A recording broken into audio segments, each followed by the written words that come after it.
Chapter 1074. This question was heavy and straightforward, concise, and to the point. Even Li Huaqing was stunned for nearly half a minute. Chun Fangqing was not in a hurry, quietly waiting for the other party's reply. Li Huaqing came back to his senses, but he did not speak. Instead, he began to think quietly. The Prince Group fully supported Hua Zhengyang. This was a question that the academics had never considered before, because everyone thought it was unlikely. The Prince Group was a supergroup that had existed since the founding of the People's Republic. It had ups and downs, but it had never fallen out of the ranks of the top groups. Among the six, the Prince Group had the longest history, the most profound foundation, and the extremely solid foundation in all aspects. Even today, the Prince Group maintained a very close relationship with some retired, but still had a strong influence on the old people. This was a fatal disadvantage that the academics, a new group that had a short time to rise, did not have. And the existence of those old people not only had a strong influence on the Prince Group, but also on different members of the six. However, with the rise of the new group, the Prince Group would inevitably be greatly weakened, and all aspects would be affected. The reason why the Prince Group could exist since the founding of the People's Republic and always be in the ranks of the top groups was that each of their leaders had a very strong group concept. To explain it in an inaccurate but easy-to-understand term, the so-called group concept was selfishness. This kind of concept would overemphasize the group's future, protect its shortcomings, and cause some short-sighted decisions. But at the same time, such a concept would greatly strengthen the cohesion within the group. Chun Fangqing was definitely an outlier in the Prince Group, but Guo Wentian took this concept to the extreme. Simply put, in the overall situation of Zhongzhou State and the group's future, Chun Fangqing would think that the overall situation of Zhongzhou State was overriding. In Guo Wentian's heart, he also thought that the overall situation of Zhongzhou State was more important, but that was all. So even if he had a seemingly correct understanding, he would always consider some internal problems of the group in some decisions and implementation.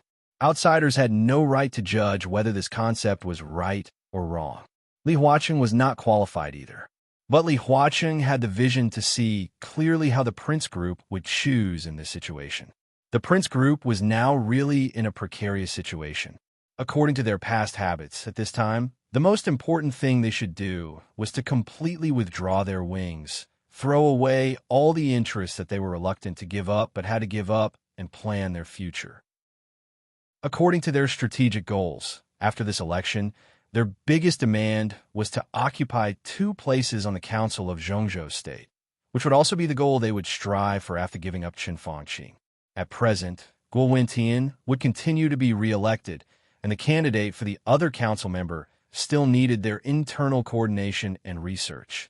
Under such circumstances, they needed enough time to straighten out all kinds of relationships so as to save as many things as possible. Not to mention supporting the academics. Under such circumstances, it was impossible for them to intervene in anything other than the internal problems of the Prince Group. They would only do their best to achieve their own goals. Now, Chun Fangqing asked him how confident Hua Zhengyang was if he got the full support of Prince Group. The key was how much support was this so-called full support. Li Huaqing thought silently, and he suddenly found it difficult to answer this question. Every election was filled with turbulent times. Whether it was those who could be re-elected or those who were striving for a higher position, no one could be alone. Competition was everywhere. Even if they could continue to be re-elected, they had to carefully think about how they should express their attitude in the situation, what attitude they should express, and how they should express their attitude. In countless competitions, there would always be one position that became the focus of all the competition. It was the same in this election. Before the final battle in North Sea, the competition between Yi Dongsheng and Wang Qinglei was the core focus. This kind of competition lasted for nearly 2 years, and the activities of both sides were extremely frequent. It even caused some internal turmoil in the Southeast group, which could be said to be a joke to outsiders. Now that the final battle in North Sea was over, it meant that Wang Qinglei was automatically out. But the focus of the competition did not disappear. Instead, With the vacancy of Chun Fangqing, the focus of the competition directly shifted to the position of the head of the cabinet. The Prince group now had no suitable candidate to compete for this position. The new group had risen for a short time, and it also did not have this ability. The North group of Eternal Soy Sauce was busy trying to integrate with a new group. The Giant group could not push out a competitive candidate to compete for this position for the time being. Everyone knew that the new Prime Minister of Zhongzhou State was either from the academics or from the Southeast group. Wen Siyuan, the Speaker of Beihai, a member of Zhongzhou State. Hua Zhengyang, the Deputy Prime Minister of the Cabinet. At present, these two were the most promising candidates for this position. Each had its advantages and disadvantages. In terms of ability, no matter who it was, they were absolutely qualified to be the Prime Minister. Hua Zhengyang's advantage was that he had served as the Deputy Prime Minister for one term and was more familiar with the cabinet. In this position, it was tantamount to taking advantage of the situation. From a deputy to a top leader, there was no need for running in. His disadvantage was that Li Huacheng would be re-elected. The number 1 and 2 figures were both from the academics, which would undoubtedly make others extremely uneasy. With uneasiness, there would naturally be backlash and opposition. And Wen Siyuan's advantage was that he could get a lot of support more easily. The Giant group, the New group, the North group, and the Southeast group all preferred Wen Siyuan to be in this position. His disadvantage was that his position was not as competitive as Hua Zhengyang's. But if the academics could get the full support of the Prince group, the situation was completely different. The current Prince group and the academics were no longer the Prince group and the academics more than 2 years ago. Similarly, the current Giant group and the Southeast group were no longer the Giant group and the Southeast group more than 2 years ago.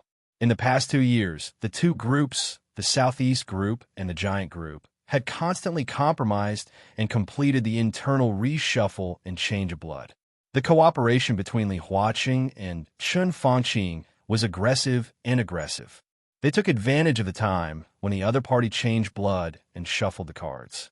The power of the two groups had been greatly expanded, and the power of the Southeast group and the Giant group had been greatly locked. It was no exaggeration to say that when Li Huacheng and Chun Fangqing stood together, they now represented the two largest groups in Zhongzhou State. If they fully cooperated, the possibility of pushing Hua Zhengyang to the top. Li Huacheng thought for a while and finally confirmed a fact. If they fully cooperated, the possibility of Hua Zhengyang being promoted was very, very, very great. Really? Li Huacheng asked in a deep voice. I just met Wen Tian. Chun Fangqing said lightly. I'm sitting here now, representing more than myself. If it were before, Chun Fangqing wouldn't have said it, and Li Huacheng wouldn't have asked. But now, whether Chun Fangqing could still represent the Prince group became a very serious question, so serious that he had to seriously emphasize it. If that's the case, the possibility of Zhengyang being promoted is very high. Li Huacheng said slowly, at least 80% sure. 80% sure. Chun Fangqing muttered to himself, and then smiled. I thought I was 100% sure, which was lower than expected. But in fact, 80% is not low. There is no absolute in the world. How can there be a 100% success rate? Li Huacheng shook his head. How are you going to operate? It's a little difficult, but I can still do it. Chun Fangqing subconsciously rubbed his forehead. His headache had been continuing today. Instead of being relieved, the pain became more and more intense each time. Maybe he should go to the hospital. It just so happened that he would be free soon. Chun Fangqing laughed at himself in his heart, but his voice was still calm. Wen Tian and I will unify the voices of the group in the shortest time possible. Now the comrades are a little restless. It's not good to be too impetuous.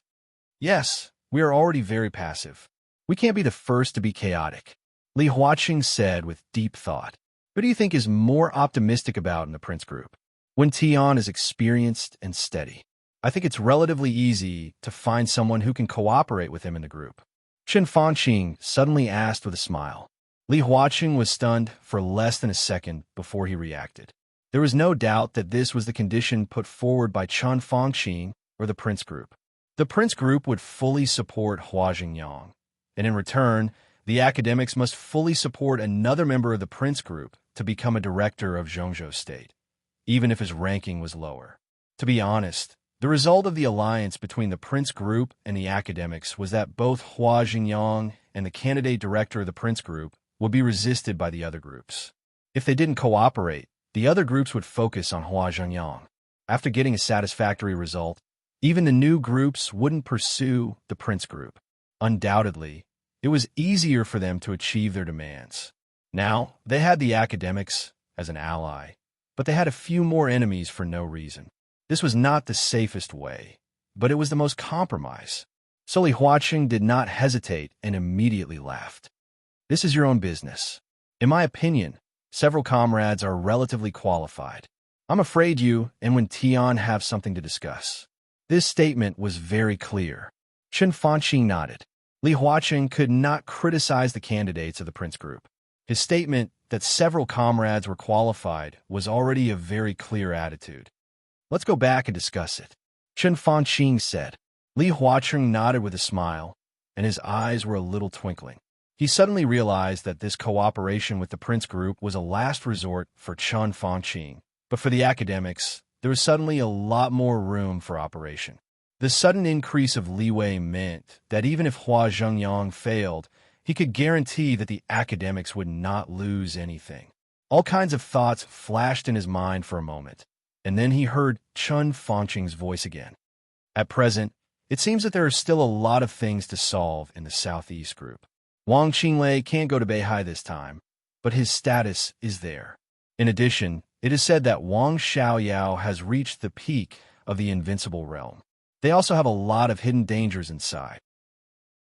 Although my decision did not succeed, in a sense, it also slowed down the pace of the Wang family of Beihai. In the next few years, they should focus on stability and not be too radical. His voice paused for a second, and then he continued. Now the one who should be worried or even vigilant is Li Tianlan. Nanyue, Xie, Jiangnan, Dongshan. Before and after this election, for provinces will fall into his hands, which is enough to form the basic framework of a new group. But don't forget, the resources in his hands are not only 4 provinces, but also Jiangxia. The area of 5 provinces is enough for the new group to complete the primitive accumulation and rise quickly. In fact, I have learned about the new group in detail before. Although their talent reserve is a little insufficient in some aspects, it is already very perfect. Now there is Zhou Yuanshan in Jiangxia, and the new group has taken over Nanyue, which is equivalent to completely paving the way for Zhou Yuanshan to enter the parliament and even become a director. In the future, when Tiannan officially becomes a province, Ning Qiancheng will also enter the parliament. Now Wu Jingmin and Bai Qingqian can work for 1 term. Wu Jingmin is old and will retire after 1 term. Bai Qingqian can take advantage of the situation, and Zhou Yuanshan can be transferred to Nanyue, so he can naturally become a member. After 1 term, Bai Qingqian is very likely to continue to be re-elected. After all, she is not old. At that time, Zhou Yuanshan can take a step up to become a director. At that time, Chen Fanqing thought about it and smiled coldly. At that time, Tiannan will basically become Tiannan Province, and Ning Qiancheng will become a member of Zhongzhou State. Plus the new speaker of Nanyue, and the North Group that has completed the initial integration. 10 years. The clearest thing we can see now is 10 years. 10 years later, the new group will become a supergroup with 2 directors and at least 3 members of parliament. At least 3 members of parliament. President, don't you have any feelings about such a scale? What do you mean? Li Huaqing looked up at Chen Fanqing. He knew more than Chen Fanqing. In the current situation, having 2 directors of Zhongzhou State was indeed a configuration that only top groups could have, but the configuration of 3 members of parliament was slightly insufficient. If it was 10 years later, in his expectation, the new group would have 2 directors of Zhongzhou State Council and about 5 to 7 members of parliament. If only looking at the high-level strength, this was basically the configuration of the academics and the Prince Group today. After Li Tianlan owned the Flourishing Age Fund, it was not only the North Group that was annexed and integrated, but the power of the giant group was also gradually approaching the new group. From this point of view, the comprehensive influence of the new group was already top. With Wu Jingmin, although Dong Chengwudi was the leader of the giant group, he could also be regarded as a major pillar of the new group. However, Li Huaqing had long let go of his dissatisfaction. The current situation might not be what he wanted to see, but no matter what, such a thing had happened in the end. He had tried to stop it, and so had Chun Fanqing, but they did not succeed. In this case, Li Huaqing could only welcome their rise and do his best to guide them to play the right role and move in the right direction. The new group, Emperor Dong's Palace, Li Tianlan. This is already a problem that cannot be ignored. I can say with certainty that the existence of Li Tianlan and Emperor Dong's Palace is even more dangerous to Zhongzhou State than the Wang family of Beihai. We must try our best to compress his existence space and reduce his sense of existence. Otherwise, the consequences will be unpredictable. The most obvious example is that Beihai is Beihai of Zhongzhou State. But what do the people on Mount Dibing do? Qin Fanqing's tone was a little excited. Beihai has so many resources: oil, natural gas, all kinds of minerals, forests, land resources, and even water resources. How much has Beihai swallowed over so many years? How much has it given to Zhongzhou State? Less than 60% on average. This 60% is shared by a country, and Beihai can get 40%. They are completely lying on the blood vessels of Zhongzhou State to suck blood. Beihai has the best water source in the world, and they are 100% monopolizing it. Have you seen the market survey of the Ministry of Health and the Ministry of Commerce 2 years ago? Every year, part of the mineral water sold by Beihai to Zhongzhou State costs more than 200 yuan per barrel, close to 300 yuan. They say it's water for nobles. Nobles? How can there be nobles in Zhongzhou State? There is no King nobles. On the land of Zhongzhou State, every grass and every tree belongs to the country and the people. How dare they? How dare they? And the land. The land of 150,000 square kilometers in Beihai can only support less than 20 million people. The cabinet has been paying attention to this matter. I paid attention to it when I was in office. My predecessor and even my predecessor were thinking about this problem. In the most beautiful province of Zhongzhou State, the transfer of people's household registration is more complicated than immigration. Now the little bastard Wang, Shangxiao, even closed this channel. How dense is the population of Zhongzhou State? How tight are the land resources? The cabinet issues policies every day and discusses them every year. Is it useful? Zhongzhou State doesn't want to occupy the land of Beihai. I can understand the treaty of that year. Zhongzhou State is willing to spend money and buy it. Beihai belongs to Zhongzhou State. We just want Beihai to develop more reasonably. Is that wrong? What did Wang Tianzong say? Not for sale. There is no room for negotiation at all. Beihai is not a big agricultural province. Its tertiary industry is developed and its land planning area is very small. Because Beihai is rich and can be bought outside. What do they use the land for? If these lands are handed over to Zhongzhou State for overall planning, we can move at least 40 to 60 million people to Beihai, at least. And it won't bring too much change to Beihai. The Ministry of Construction has plans to build houses, schools, hospitals, and traffic networks. They are absolutely reasonable. But what does Mount Dibing want to do with Beihai? They build King parks, plant flowers and grass, and cultivate forests. The whole province is full of flowers. The green area is even much larger than the residential area. What do they want to do? What do they want to do? They made Beihai the most beautiful province, the most comfortable province, and the happiest province. But does all this have anything to do with Zhongzhou State? Does it have anything to do with it? Mount Dibing wants to use these things to bind everyone in Beihai for loyalty, cohesion, and a sense of belonging.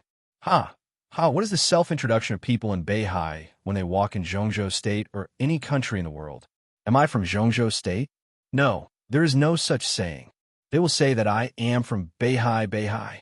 They have the most comfortable living environment, the most beautiful province, the most relaxed life, the highest salary, the lowest housing price, the fairest environment, and the most leisurely holidays. Aristocrats, the aristocratic province of Zhongzhou State, F***CK. He talked incessantly. Chun Fangqing had already seen his ending, so at this moment he seemed to want to say all the words that he had been suppressing in his heart. His voice was completely roaring, as if he wanted to tear the roof off. His loud voice was so loud that even Ma Si, who was outside, could hear it clearly. Li Huacheng silently watched him vent his emotions almost hysterically. His eyes were quiet, with a touch of pity. "I've had enough of this, Beihai." Chun Fangqing took several deep breaths and continued, "I wanted to smash it, but I failed. And now, there's another Tianan. There are signs of this in Tianan now. If it continues to develop, it will be even more excessive than Beihai. Xinyuan City and even the whole Tianan need fewer people. They all want the best. They will use the resources of Zhongzhou State to build their own foundation. If we don't restrict it, Emperor Dong's palace will be as arrogant as Beihai is at its peak." Li Huacheng was silent for a long time before he slowly exhaled and calmly said, "There is a problem that you have forgotten." "What?" Chun Fangqing frowned.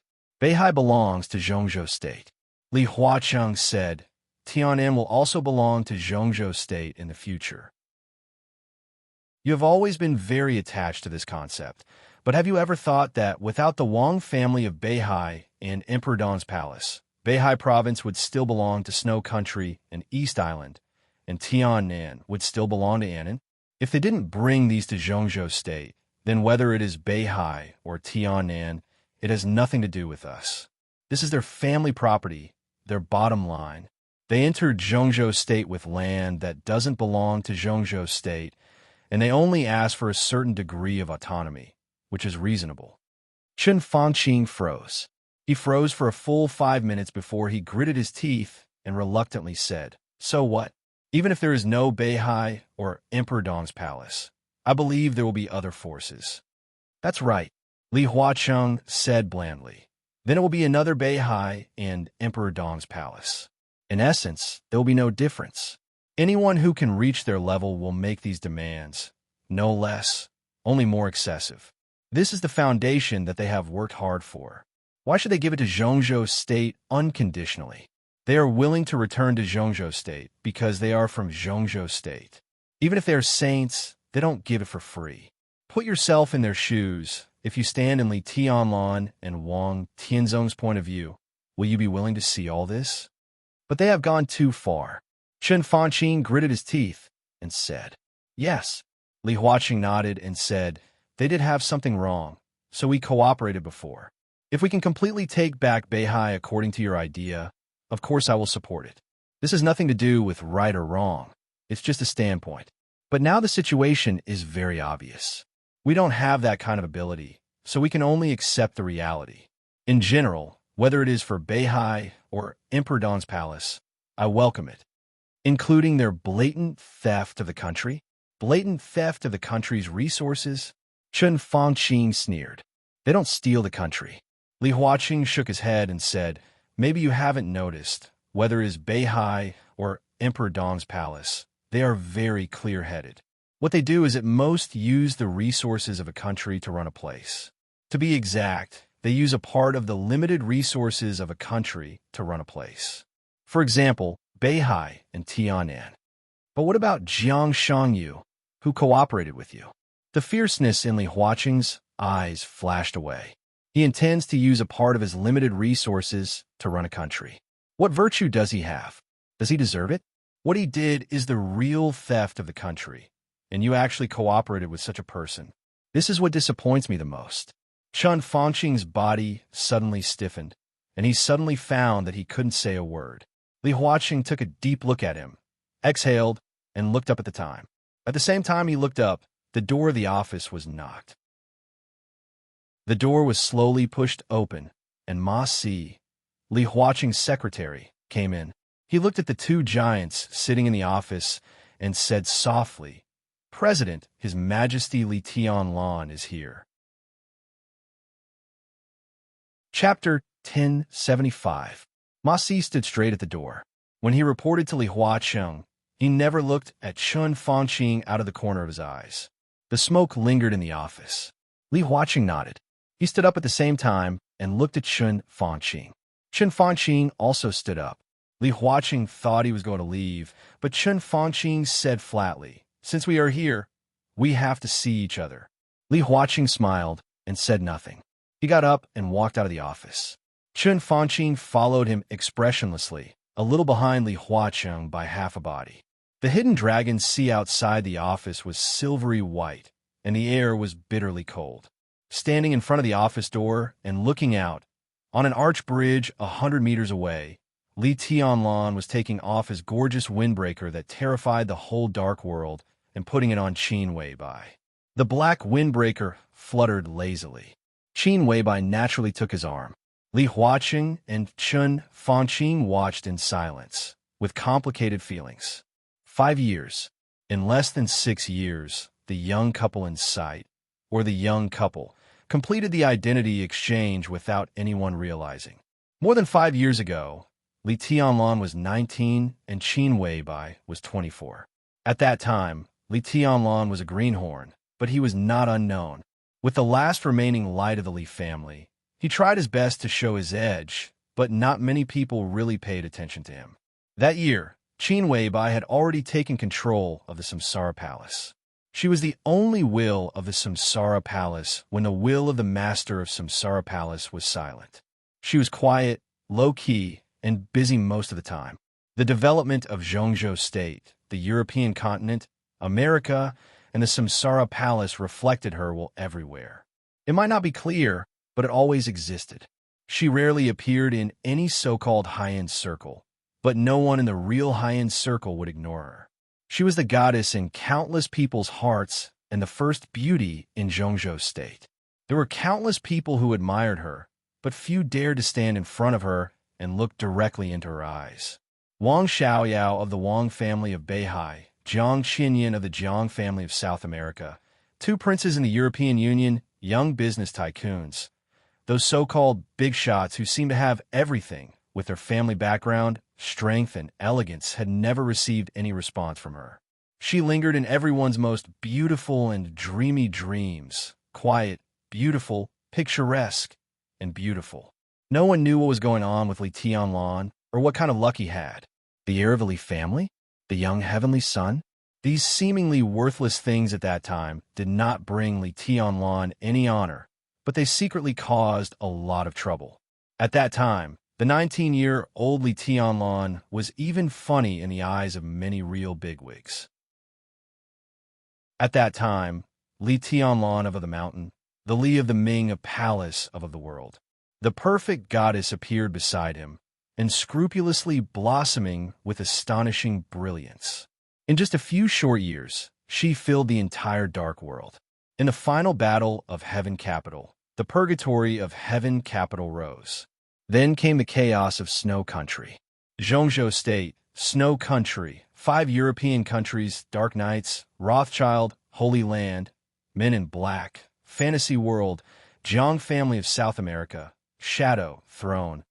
One superpower after another, one country after another, hundreds of thousands of troops. The whole world was in turmoil. Reki City, Mormons, blood flowed like a river. That was the most bloody and cruel end of the last era. Invincible like grass. The famous experts on the divine and holy list were dying. That was the end of the era. It was not the end.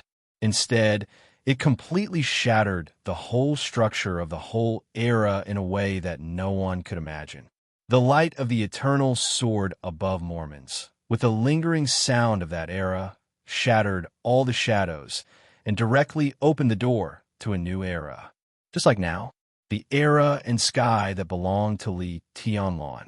The final battle in Beihai might not be the plan of Samsara Palace, nor was it Qin Weibai's doing. But everyone knew very well that when the eternal sword light pierced Wang Tianzong's chest above Mormons, the final battle in Beihai had become inevitable. There was no need to plan anything, no need to push anything. Whether Wang Tianzong was seriously injured or killed, the final battle in Beihai was bound to happen. So the last invincible realm experts of East Island and Holy Land all died in the final battle in Beihai. The Jiang family of South America fell. Most of the forces in the Dark World disappeared. The whole dark world was in ruins. In the ruins, the dynasty belonging to Emperor Dong's palace was being built. It was clear and ferocious, with its claws and teeth, unstoppable. That year, Li Tianlan was 24 years old. Qin Weibai was 29 years old.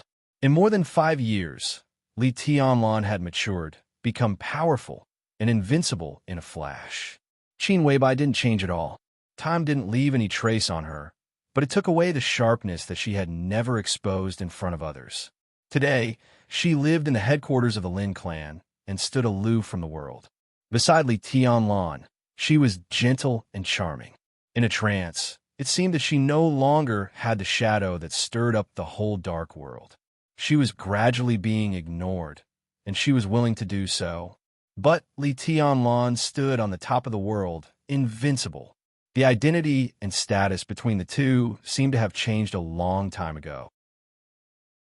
But only at this time, when a young couple officially appeared in the Hidden Dragon Sea and stood in front of Li Huaqing and Qin Fangqing, when the well-behaved Qin Weibai and the indifferent Li Tianlan stood together, the impact became particularly strong, like a huge wave, fiercely hitting the consciousness of Li Huaqing and Qin Fangqing. In a trance, Li Tianlan and Qin Weibai had come over. Ma Si coughed. Li Huaqing quickly came to his senses, touched Qin Fangqing, walked down the steps, and reached out to shake hands with Li Tianlan. "Welcome, you two." Qin Weibai stood beside Li Tianlan, smiled gently and quietly, and didn't say anything. "You're welcome, President." Li Tianlan smiled, turned his eyes, and fell on Qin Fangqing. Qin Fangqing stood silently, without reaching out or smiling, just looking at him expressionlessly. "What are you doing here?" Li Tianlan frowned and asked him politely. "It's just a coincidence," Qin Fangqing said indifferently. The two sides had really shed all pretenses of cordiality, and they would really fight to the death. If it was in public, for the sake of the overall situation, the two might pretend, but in this situation, there was no need for politeness between them. "I'm the Prime Minister of Zhongzhou State. Isn't it normal to discuss work with the President? But Your Highness, as soon as you arrived in Yuzhou, you can't wait to come to the Hidden Dragon Sea. Your manners are ugly, and it's inevitable that you lose your demeanor. I asked Tianlan to bring me here." Qin Weibai smiled and said softly, "I'm a woman, and I never care about demeanor. I'm just a little curious, and I want to see what the Prime Minister, who has been targeting my man for the past 2 years, will look like now. If I hadn't met you here, I think we would have taken the initiative to visit later. Your current expression, compared with your last expression, should be very interesting." Qin Fangqing's face turned livid. Qin Weibai's voice was too gentle and too straightforward, so straightforward that even Qin Fangqing felt a little powerless to refute. He was silent for a few seconds, and then said with a gloomy face, "When men talk, when it's a woman's turn to interrupt." He glanced at Li Tianlan and still called him with that somewhat harsh title. "Your Highness, you really have a good upbringing." Li Tianlan's eyes narrowed, and he said gloomily, "Who do you think you are? How dare you judge my woman?" In the power center of Zhongzhou State, looking at the Prime Minister of Zhongzhou State and asking him what he was, this was simply the first time in the world, and it was a humiliation that didn't need to be emphasized too much. Not to mention how Qin Fangqing felt. Even Li Huaqing, who was beside him, felt offended. He was a little unhappy, but he had completely understood Li Tianlan's attitude. Strong, tough. Such an attitude also meant that on the topic of the new group, there were many things that Li Tianlan was not going to leave any room for compromise at all. "You two, enough is enough. We don't meet here to quarrel," Li Huaqing said slowly. "You're right." Li Tianlan nodded. "I just want him to recognize himself. At such an old age, how dare he talk about upbringing here shamelessly? His own precious daughter is nearly 50 years old, and she has 9 lovers outside, 5 of whom are students at school. I have all kinds of high-definition videos of all kinds of information here. How about it, Prime Minister? Do you want me to send you a copy? Or should I make it public on the internet? Upbringing. Do you also know what upbringing is? How dare you?" Qin Fangqing growled, and his face was ferocious. A touch of blood and sweetness gushed out of his throat, and he swallowed it down. Tearing. The blood seemed to tear the blood vessels, and he felt cold all over. He had a splitting headache, and his whole head began to become numb in the severe pain. "I will do that," Li Tianlan said lightly, "but after you get out of this position, I will give you an absolutely satisfactory explanation for the 62 people in your Qin family." Tianlan. Li Huaqing's tone suddenly became a little heavier. "This is Hidden Dragon's Sea." His eyes were quiet and dignified, with an obvious warning. Li Tianlan sneered and walked directly up the steps with Qin Wei by. Ma Si bowed slightly and opened the office door respectfully. Li Huaqing took a deep breath, patted Chun Fangqing on the shoulder, and turned back into the office without saying a word. The office door was closed. Chun Fangqing stood silently in the deep cold snow for a long time.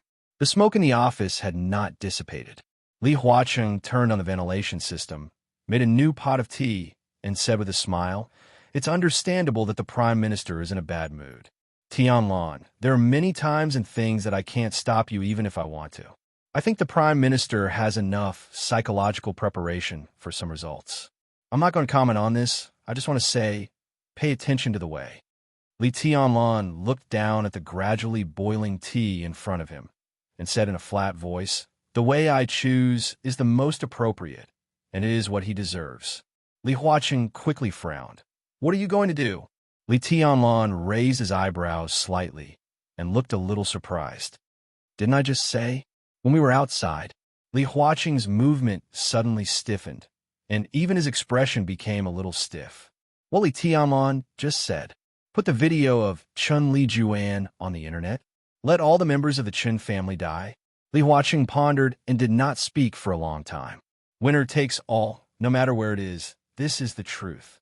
As a loser, Chun Fangqing had nothing to say. His life and death were already destined. Li Huaqing could accept it, and he could also accept the disappearance of some core members of the Qin family. But Li Tianlan's meaning was very clear. He was not going to let Chun Fangqing, the whole Chun family, and he was not going to leave any leeway. If the Qin family ended up extremely miserable, it would cause extremely strong turbulence in the whole Zhongzhou state, and others would inevitably feel sad. What Li Huaqing wanted was stability, and such a situation was not what he wanted to see. Tianlan, the Prime Minister, did do something wrong, but after all, the others are innocent. Li Huaqing looked at Li Tianlan and said slowly, "Everyone is qualified to say that they are innocent, but Qin Fangqing is not." Li Tianlan said faintly, "The termination plan? Oh, she has already left Beihai and me, and now no one knows where she is." When Qin Fangqing started the termination plan, did he not consider the innocent? According to his style, if the battle in Beihai fails, or if we don't stand the pressure in the past 2 years, what will happen to Beihai? What will happen to Emperor Dong's palace? Li Tianlan looked at Chun Fangqing and said faintly, "It's all the same. I can be sure that if we lose, no one will say that they are innocent, including you." Li Huaqing looked away a little awkwardly.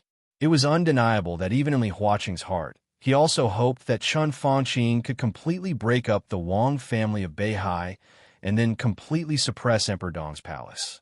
None of them wanted to see Beihai continue to develop, and no one was willing to see the rise of a new group. Chun Fangqing was like this, and so was Li Huaqing. Li Tianlan could have power, but in their expectations, absorbing Emperor Dong's palace before the Flourishing Age Fund was already the limit of their tolerance. Completely suppressing Emperor Dong's palace and maximizing his personal strength and future was the most correct way of governing a country. It had nothing to do with right or wrong. From the perspective of the overall interests of Zhongzhou State, this was the position that a ruler must have. Chun Fangqing did so. So did Li Huaqing. The only difference between the two was that Chun Fangqing didn't believe in evil when he found that things couldn't be done. He stubbornly insisted on doing it. He used unorthodox methods and unconventional methods, and even joined hands with East Island to start the battle in Beihai. But in the end, he still failed. Li Huaqing was much smarter and calmer than Chun Fangqing. After finding that things couldn't be done, he quickly adjusted his mentality and accepted the reality. He was still trying to control the situation within the scope of his control. Now, the academics were cooperating with Li Tianlan and the new group, and they were also competing with the new group. At this level, friends and enemies were no longer pure. The relationship between them had been changing subtly, but one thing was certain. Li Huaqing wouldn't have a good impression of Li Tianlan, and Li Tianlan would have the same impression of Li Huaqing. If we lose, what will happen? Li Tianlan asked softly. He didn't wait for Li Huaqing to speak and continued. I will die. Wang Shengxiao will die. The Wang family of Beihai and Emperor Dong's palace will be shattered. My women, my brothers, my supporters, none of them will have a good end, and neither will their families. They will die in all kinds of accidents, in prison, in hospitals, and more people will die. The Southeast Group, the Giant Group, the North Group, the Flourishing Age Fund. How many people are there? Have you counted? If there is such a time. Li Tianlan looked at Li Huaqing, and his eyes were as sharp as knives. Will someone stand in your position and say that they are innocent? First of all, will you? Li Huaqing opened his mouth and was about to say something, but Li Tianlan had already said directly, it doesn't matter whether I will or not. His voice was cold, with a kind of extreme confidence and strength. Because I will not lose. All those who touch the bottom line of Emperor Dong's palace should think about Chun Fangqing's end in the future. Li Huaqing was silent. Dead silence. After a long time, he took a deep breath and said slowly, do you know how many years the Prime Minister has worked in Zhongzhou State and what he has done for Zhongzhou State? I know, and I can even understand. Li Tianlan said lightly. But this is not a reason to be forgiven. Families and countries are never completely consistent. I recognize his contribution to Zhongzhou State, and I recognize everyone, every director, and every member of parliament. Even Gu Xingyun, from the perspective of Zhongzhou State, is not a bad person. He has also made a lot of contributions to Zhongzhou State over the years. They all deserve respect, and so does Chun Fangqing. Li Tianlan said calmly. But this can't be a reason for them to hurt Emperor Dong's palace, nor a reason for me to forgive them. I can do what they can do in the future. I don't have such a long-term vision, and I don't have your so-called overall situation. I only know one thing. Whoever dares to hurt the people around me, Emperor Dong's palace will kill his whole family. He is a meritorious minister, a hero, and he can be anyone. But in my eyes, he is an enemy.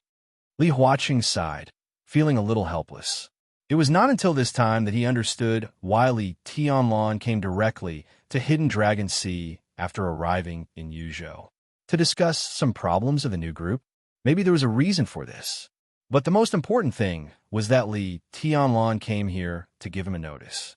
A notice on how to deal with Chun Fangqing. It was not a discussion, but a notice. So no one could stop Li Tianlan. Chun Fangqing's position was very high, and he had done a lot of hard work. But he chose to become Li Tianlan's enemy. The termination plan was against Wang Yuetong. The battle in North Sea seemed to be against North Sea, but in fact it was also against Emperor Dong's palace. Li Tianlan could not tolerate all of this. So Li Tianlan wanted to retaliate against Chun Fangqing in the cruelest, coldest, and most gloomy way. He wanted everyone to see what would happen to those who went against Emperor Dong's palace. Since the rise of Emperor Dong's palace, Chun Fangqing was the first opponent with enough qualifications and status. Li Tianlan needed to build the deterrent force of Emperor Dong's palace with his and his family's blood and lives. Put down gently?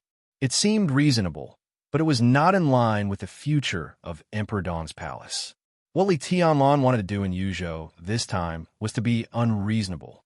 Li Tianlan took out a cigarette and suddenly said, I'm hungry. Order something to eat. Shall I order something? Qin Weibai, who was sitting next to Li Tianlan, stood up with a smile. The food and drink in Hidden Dragon Sea was very rich, but if they only ordered according to the specifications of working meals, everything would be simple. No need. Li Huaqing smiled and said, let Ma Si go. He reached out to touch the call button beside him, but suddenly there was a gentle knock on the door. Ma Si walked in and reported softly, President, Your Majesty, the Prime Minister has left. Li Huaqing glanced at Ma Si with some doubts. Chen Fanqing did not follow in, so he would not stand outside all the time. It was natural for him to leave. Ma Si glanced at Li Tianlan and hesitated. Say it. Don't be so hesitant. Li Huaqing shook his head. Well, the Prime Minister returned to his office, sorted out a lot of documents, and then left the office. Look at the direction. After a pause, Ma Si looked at Li Huaqing's face and whispered, Look at the direction. The Prime Minister should be going to the office of the Vice Minister, Hua Zhengyang. Li Tianlan lowered his head, and his eyes suddenly became a little fierce. Li Huaqing narrowed his eyes. He nodded and said, I see. You informed the canteen to make a few dishes for dinner. Ma Si nodded and closed the door again. At the same time, in the hidden Dragon Sea, Chen Fanqing came to the door of the Winter Pavilion with a big box full of documents. The Winter Pavilion was the residence and office of Hua Zhengyang, the Vice Minister of Zhongzhou State. Perhaps for the sake of convenient communication, it was very close to the Green Flower Hall where Chen Fanqing lived. When Chen Fanqing walked over, he just paused outside the door and then walked straight in. Prime Minister. The secretary, who had obviously noticed Chen Fanqing, stood up and smiled respectfully. Chen Fanqing nodded and asked directly, Is Comrade Jingyang here? The secretary would have noticed him on his way here. In the past, Hua Zhengyang should have come out to greet him. But now, Chen Fanqing laughed at himself and didn't bother to care about it. But what he didn't expect was the secretary's answer. The secretary's voice was still respectful, with an obvious apology. Prime Minister, I'm sorry. Vice Minister Hua is not feeling well today. He went to the backyard to sleep an hour ago. Chen Fanqing was obviously stunned for a moment. He looked at the door behind the secretary. A little light came through the crack in the door. It was quiet inside the door. Chen Fanqing was silent for a long time. There was obviously someone in the office behind the secretary.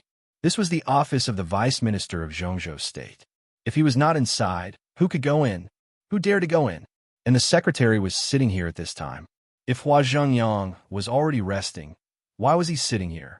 Everyone could figure out what was going on, and they would also understand Hua Zhengyang's subtext. That was, he didn't want to see him. The reason for the other party's refusal was not clever, but it was very clear.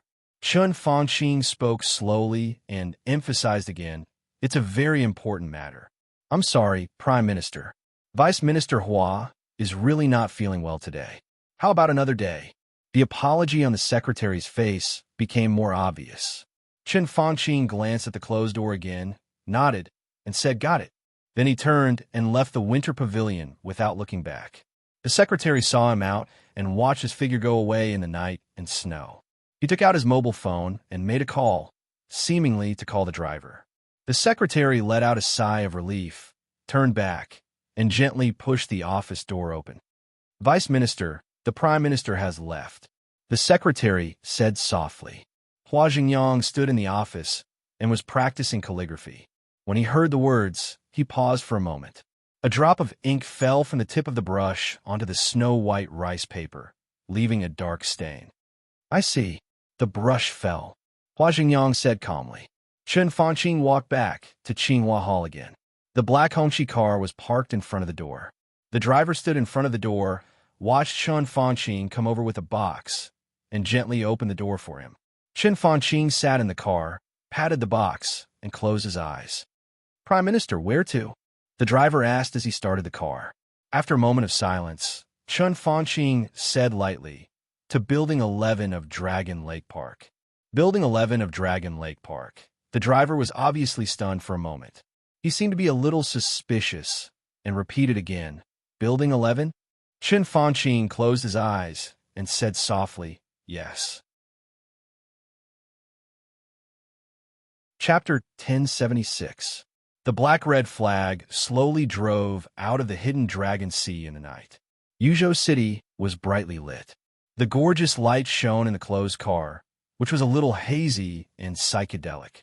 The driver, Old Gao, drove the car steadily. From time to time, he quickly glanced at Chen Fanqing, who was sitting in the back row with his eyes closed. Old Gao's heart was in turmoil. He was a little uneasy, a little excited, and a little hesitant.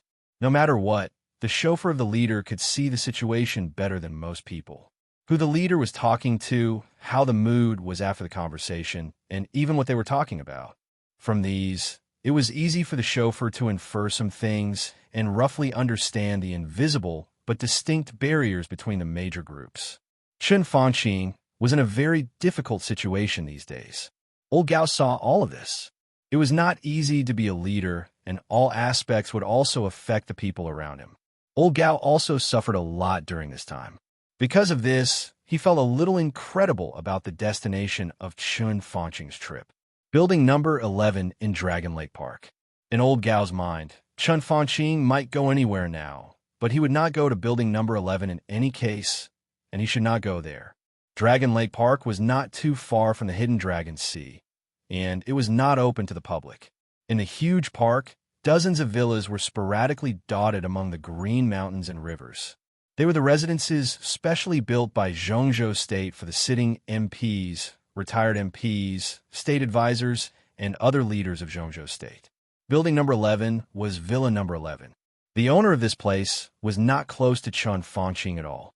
In the current situation, he could even be said to be an enemy.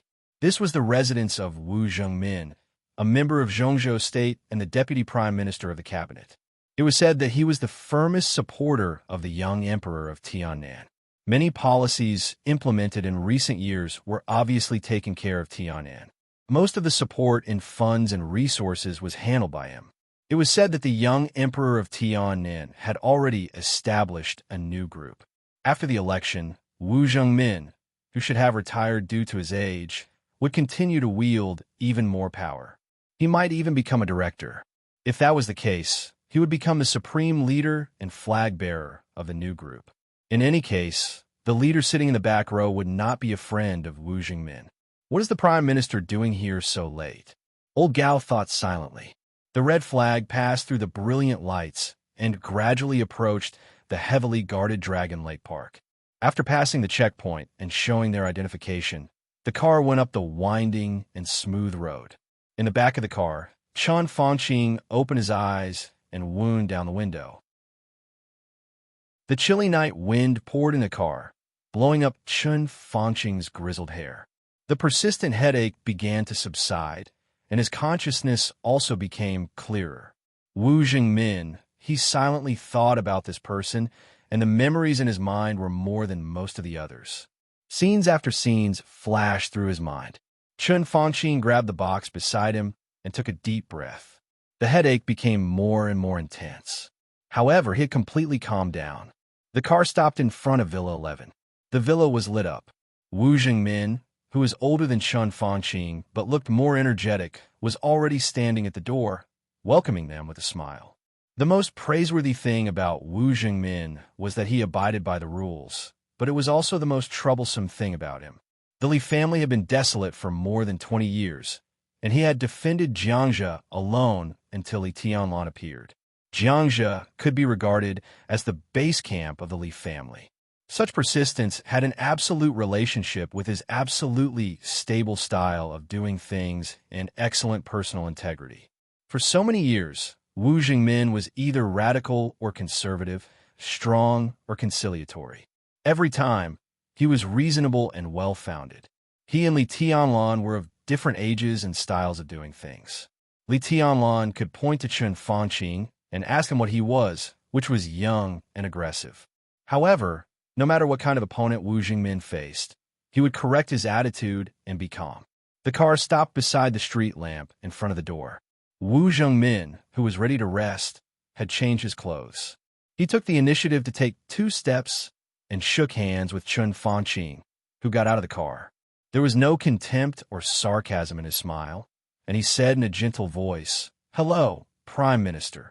Chen Fanqing shook Wu Zhengmin's hand hard and did not respond to the somewhat condescending comrade Wu Zhengmin. He looked at the old man in front of him who was 6 years older than him, and his eyes were a little dazed.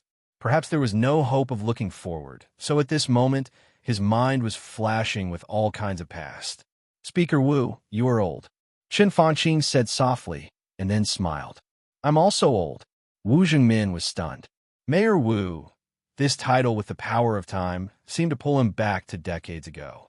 Yes, decades ago, when Wu Zhengmin had just emerged, he used to be the mayor of a city in Qinzhou province. And at that time, Chen Fanqing was the deputy mayor of that city. To a certain extent, many years ago, the two of them had worked together. At that time, Chen Fanqing was still Wu Zhengmin's direct subordinate. Just like now, the two of them were both in the cabinet, but their positions had been swapped, and Chen Fanqing was walking in front. Wu Zhengmin's eyes were obviously filled with memories. Decades ago, about 40 years ago, although he had already emerged at that time, he had not really received the attention of the Southeast group. At that time, Chen Fanqing did not have any obvious traces of the group. At that time, it was the time when Wu Zhengmin was in high spirits. Chen Fanqing was young, capable, bold, far-sighted, and down-to-earth in doing things. Soon, he attracted Wu Zhengmin's attention, and he was recommended to the provincial council, and he was appointed as the deputy mayor of that city. At that time, the two of them could be said to work together extremely well. However, in private, the two of them were obviously not slick people, so their personal relationship was not good. With the assistance of Chen Fanqing, Wu Zhengmin's work was very smooth. He sorted out the work of the municipal government, and then began the bold construction reform. It was from that time that Wu Zhengmin officially came into the sight of the Southeast group. Shortly after Li Honghe came down for an inspection, Wu Zhengmin became the speaker from the mayor, and Chen Fanqing directly became the mayor from the deputy mayor of the council. The usual phenomenon that the first and second leaders had their own thoughts did not happen. The two of them still worked together and shone in their respective fields.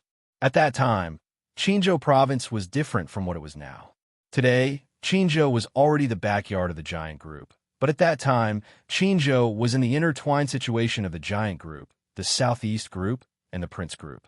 In such a complicated political environment, the rapid development of the small city in Qinzhou attracted the attention of countless people. Wu Zhengmin began to become important in the Southeast group. At the same time, many people began to contact Chen Fanqing. People from the Southeast group, the giant group, and the Prince group all contacted him. However, there was an unspoken rule that could not be regarded as a rule. It had always existed in Zhongzhou State, from the country to the provinces, and from the cities and counties. The focus of this election was when Xiyuan and Hua Zhengyang. Hua Zhengyang's biggest disadvantage was Li Huaqing. Li Huaqing was the president and came from the academics. So many people did not want to see Hua Zhengyang, who also came from the academics, become the prime minister of Zhongzhou State. This was a good thing for the academy, but for others, it was a real scruple.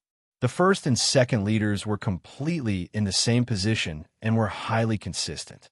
Most people did not want to see such a strong force. As for each province, except for those like Northeast, Beihai, Jiangxia, Tianfu, and Zhongyuan, which were the backyard of the major groups to cultivate their own talents, in most provinces, the speaker and the governor would not come from the same group. Each of the major groups had their own forces in different provinces. Some groups had a great advantage in terms of power, so that province would become their backyard in the conventional sense. However, there would always be different voices and different standpoints. Other than some core foundational provinces, there was no province that truly only had one kind of power. It was the same for the provinces and the cities and counties. In those days, the three major groups had contact with Chen Fanqing. At that time, the Li family and the Wang family of Beihai were still in the same boat. It was no exaggeration to say that the Southeast group was Chen Fanqing's best choice at that time. Further, the olive branch of the Southeast group was what Chen Fanqing desired the most. But he finally chose the Prince group. The reason? The main reason was for the hidden rule. Or, it was for more than 6 million people in the 3 districts and 11 counties of that city. If he had chosen the Southeast group, then Wu Zhengmin and himself, who were also from the Southeast group, would inevitably be transferred away in the near future. Judging from a situation in Qinzhou at that time, those who could go to that city to partner with him or Wu Zhengmin did not agree with their idea of developing the city. But the foundation of that city had been laid. The curve of the city finance was like a roller coaster, with big profits and big profits. All kinds of investments bloomed everywhere. At the same time, the various mortgages in the city and the funds raised by the people also reached an extremely terrifying number. That period was the most critical period for that city. Wu Zhengmin and Chun Fangqing cooperated best. If either of them were to leave, it would cause turmoil in the situation. If another person who did not agree with their concept of development came, it would affect the whole situation. In the end, there might be unimaginable chaos, which would then lead to an incomparably huge social problem. At that time, the future of that city would be destroyed, and the future of the two would also be destroyed. So Chun Fangqing chose the Prince Group, which was second only to the Southeast Group at that time, and successfully stayed. Such a choice, no matter whether it was right or wrong, at least bought nearly 4 years for him and Wu Zhengmin. In those 4 years, that city quickly established everything and walked on the most correct path. 4 years later, Wu Zhengmin was transferred from Qinzhou to Minnan. In the following years, Chun Fangqing was transferred from Qinzhou to Tianfu. Then, Wu Zhengmin went from Minnan to Jiangzhou, and Chun Fangqing went from Tianfu to the southwest. The two dazzling stars of that era gradually drifted away and never worked together again. Wu Zhengmin rose from Jiangzhou and became the speaker Jiangzhou. The Li family collapsed, and he was firmly fixed on the position of the speaker of Jiangzhou. For decades, he did not advance or retreat, and he was as stable as a rock. Chun Fangqing rushed out of Tiannan, entered Yuzhou, entered the cabinet, and became the prime minister. The different trajectories were getting farther and farther away, and the tacit understanding between the two seemed to be fading. However, the city that they had once developed reasonably was left behind. The city located in the hinterland of Qinchuan, 800 miles away, was thriving. The two silently watched its development get better and better. The city, known as the first capital in the world, gradually became the new provincial capital of Qinzhou and a dazzling pearl in the central area of Zhongzhou State, blooming the light that the two of them had condensed for several years. That was an extremely beautiful memory. Wu Zhengmin was silent for a long time before he patted Chun Fangqing's arm hard and said with some emotion, "Yes, I'm old, and my hair is white." At this moment, looking at the prime minister who was at the end of his rope, he was reminded of the young man who excitedly talked about the country with him decades ago. He was full of energy, high-spirited, and ambitious as he planned the city. The past was like smoke, vivid in his mind. Once again, he thought of the question that he had thought about countless times. If Chun Fangqing had chosen the Southeast Group, with his ability, he would have been highly valued by Li Honghe. If Chun Fangqing had chosen the Southeast Group, in that era, the Li family would have had two incomparably brilliant stars. The Li family's Gemini stars. Maybe the treason case would not have happened. Maybe there were too many maybes, too many ifs. But they all became the reality. There were no ifs. No one would have thought that the choice back then would bring Chun Fangqing to the present situation. Similarly, no one would have thought that when Chun Fangqing, who had surpassed the old leader one step ahead, was in a hopeless situation, his old leader came back from the dead and returned to the power center and was still thriving. Life was like a drama, with ups and downs. Every rise and fall was fate. Wu Zhengmin smiled and reached out sideways. "Please come in." Chun Fangqing's eyes seemed to become warm quietly. He held the suitcase tightly in one hand and walked into the villa with Wu Zhengmin. Wu Zhengmin made a pot of Yuzhou scented tea for him, and the fragrance was overflowing. He sat opposite Chun Fangqing, pushed the cigarette in front of him to him, and said with a smile, "Catching up?" Naturally, casually, and straightforwardly. Everything felt like it was yesterday. The tacit understanding that they thought had faded did not fade, but the two of them deliberately hid it. Now, with the change of mentality, everything Wu Zhengmin did was no different from what he did decades ago. In the living room, the figures of the two old men seemed to go back in time and return to the office decades ago, which was far less luxurious than it was now. Chun Fangqing's headache seemed to have eased a lot. He smiled, took out a cigarette, lit it, and whispered, "Business." Wu Zhengmin nodded and continued to wait for Chun Fangqing to speak. Chen Fanqing opened the suitcase. Inside the box were stacks upon stacks of documents. I've sorted them out in recent years. Chen Fanqing smiled and said, I've put forward some bills at the cabinet meeting. Well, you should know about them in the past 2 years. Chen Fanqing said with a wider smile. This might be the reason why he came here without hesitation after not seeing Hua Zhengyang. Wu Jingmin had been in the cabinet for more than 2 years. Others might not have noticed it, but Chen Fanqing remembered it clearly.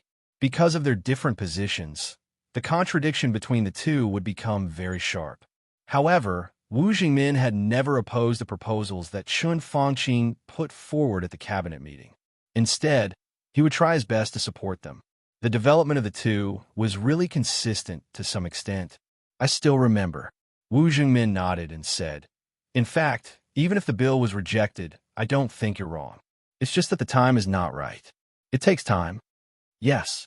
Chen Fanqing said softly, Sometimes I'm a little impatient. 10,000 years is too long. Seize every minute. Wu Zhengmin said with a smile. Chen Fanqing raised the corner of his mouth in self-mockery and said with some regret, Unfortunately, I don't have time.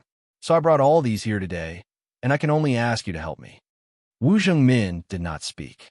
He knew that Chen Fanqing did not mean to ask him a plead for Li Tianlan, and it was impossible for Wu Zhengmin to plead for Chen Fanqing. In fact, if he spoke, Li Tianlan might be unhappy, but he would give Wu Zhengmin face after all. But the biggest degree of this face was to spare Chen Fanqing's life. This life meant nothing to Chen Fanqing now. These are some proposals about new energy. This is about the reform of the cabinet system, the reform of education and healthcare. This is a detailed plan for the real estate industry. These are some measures to reduce the burden on farmers. Chen Fanqing took out one document after another and placed them in front of Wu Zhengmin like a hill. Many of the documents were never taken out by Chen Fanqing at the cabinet meeting, but they were extremely precious. They were the condensation of all his wisdom and efforts. Chen Fanqing introduced them tirelessly. Time gradually passed in his voice. The night was getting darker. Wu Zhengmin was in high spirits. Chen Fanqing's voice was calm and peaceful, with trust. He knew Wu Zhengmin. Maybe it was Wu Zhengmin decades ago. But he believed that there were always some characteristics that time could not wash away. He could work hard for the Li family for decades. And he could also do his best for Zhongzhou State. It was not until nearly 4 o'clock in the night that Chen Fanqing finished saying everything he wanted to say. He put all the materials back into the box, took away 2 proposals that were really not very mature, and then handed the whole box to Wu Zhengmin. Wu Zhengmin took it with both hands with a solemn face. The two of them shook hands tightly. Want to have some supper? Wu Zhengmin smiled and looked at his watch again. It should be breakfast now. Forget it. Chen Fanqing shook his head. I'll go back now. I'll go around the Hidden Dragon Sea and eat something by the way. I like the tofu pudding in the Hidden Dragon Sea. It's better than here. Wu Zhengmin laughed and looked at Chen Fanqing. He saw relaxation and endless calmness in his eyes. Until now, I can say that I have really done everything I can for Zhongzhou State. Chen Fanqing laughed. Whether it's merits or demerits, let the later generations judge. He let go of Wu Zhengmin's palm. Let's go. You don't have to see me off. Wu Zhengmin insisted on seeing him out of the villa. Chen Fanqing walked to his car in the night without looking back. He casually waved his hand behind him and then walked forward calmly. He walked to his own doomsday. Chapter 1077. It was early morning in the Hidden Dragon Sea, and everything was quiet. When the car passed the first checkpoint in the Hidden Dragon Sea, snowflakes fell over Yuzhou again. The snowflakes were like stars, getting bigger and bigger. When the car officially entered the gate of the Hidden Dragon Sea, there was a faint layer of white on the main road that had been cleaned. His head began to hurt again. Chen Fanqing rubbed his forehead hard, and his body trembled a little. He had had a headache for several years. The most advice his private doctor gave him was that he should rest more, pay attention to his diet and lifestyle, and smoke less. However, in his position, he couldn't do these seemingly reasonable and common suggestions at all. As the business became more and more heavy recently, he began to take painkillers. However, the pain kept getting worse, and it seemed that even painkillers had lost their effect. "Stop the car," Chen Fanqing ordered in a low voice. The black-red flag stopped on the main road of the Hidden Dragon Sea, which was covered with snow. Chen Fanqing opened the door. The cold wind blew in, and his headache was slightly relieved. He felt much better. "Xiao Gao, thank you for your hard work tonight." Chen Fanqing glanced at the driver. "Go back. I'll take a walk outside and wake up." His voice was a little weak. The driver, Old Gao, glanced at him worriedly. Chen Fanqing got out of the car and waved at Old Gao again. He was very persistent. Old Gao nodded and didn't say anything. The red flag slowly moved away from Chen Fanqing. The boundless cold and the messy snow completely surrounded Chen Fanqing. In the winter morning of Yuzhou, it was very late. As the car left, there were only cold street lights and flying snow in front of Chen Fanqing. He stood in the faint light for a long time before he walked slowly on the snow, looking a little bleak and lonely. Chen Fanqing wandered aimlessly. Chen Fanqing chatted with Wu Zhengmin for nearly a night and talked about a lot of things. He talked about the macroscopic general direction, the subtle regulation, and various fields of Zhongzhou State. Chen Fanqing told him everything he knew. The fields he thought about were the fields that Zhongzhou State needed to change at present. In other words, after he handed those things over to Wu Zhengmin, some of them would soon come in handy. There were a few new policies that needed to be implemented urgently. However, the situation before the election was chaotic, and Chen Fanqing was in an extremely passive situation, so he had no choice but to suppress it. Now that those things were handed over to Wu Zhengmin, he believed that Wu Zhengmin would be able to use them very soon.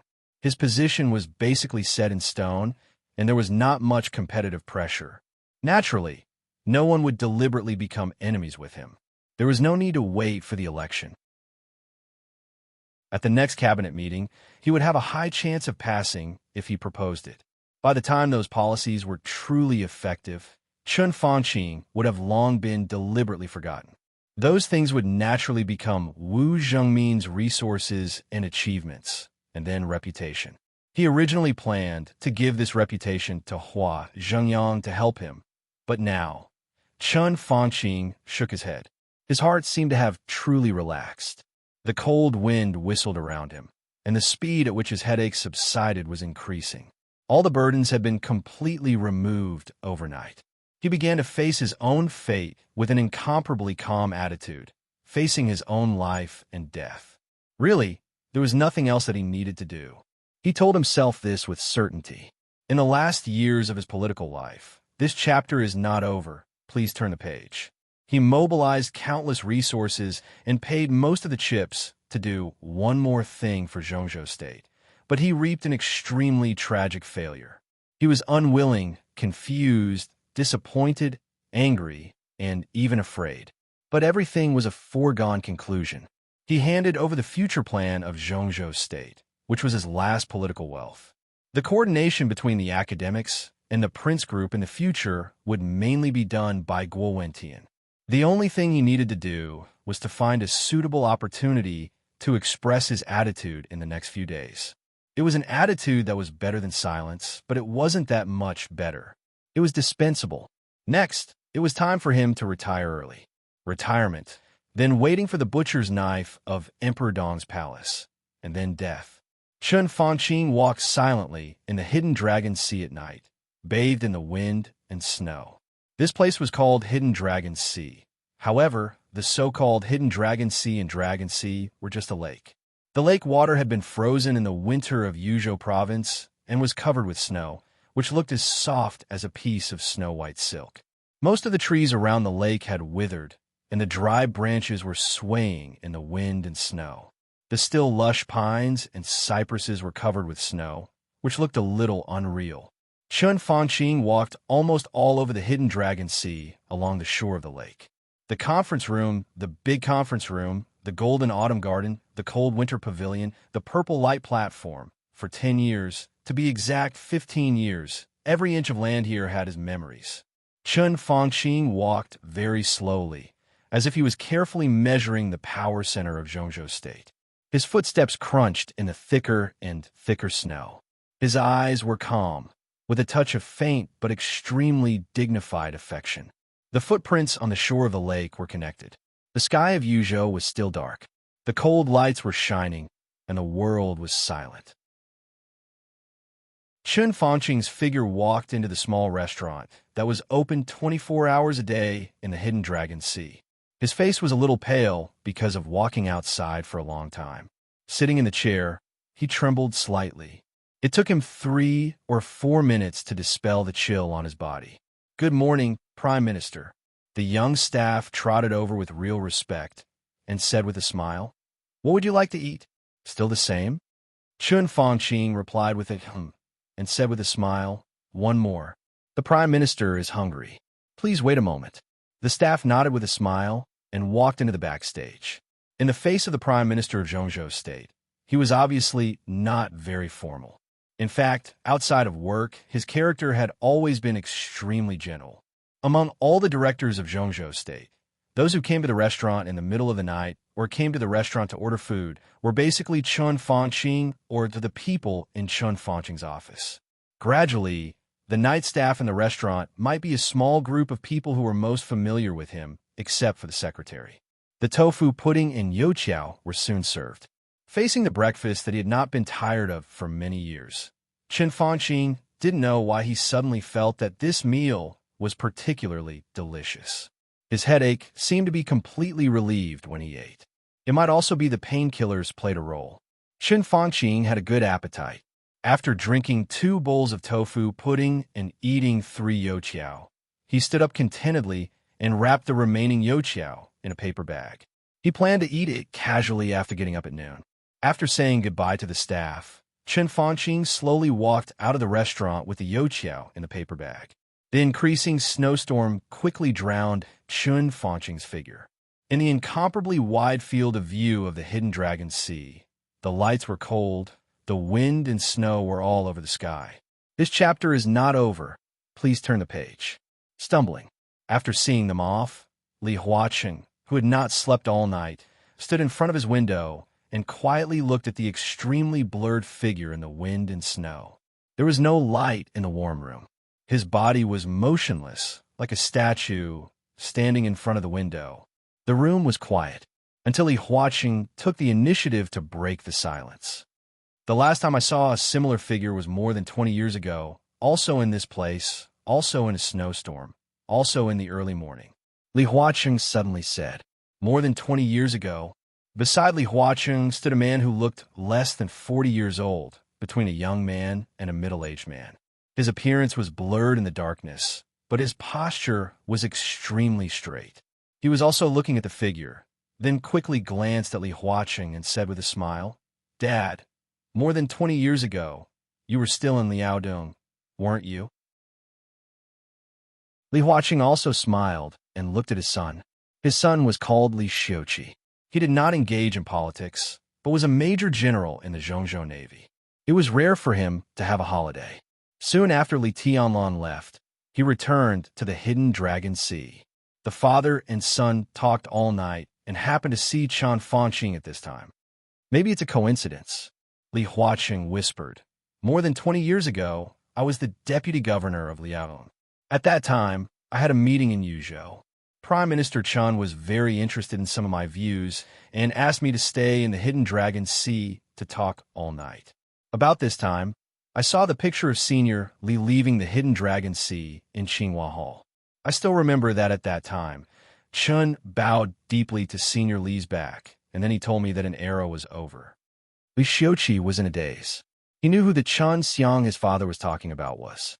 Although the old man was from the Southeast group, to a certain extent, Li Huaqing was indebted to him.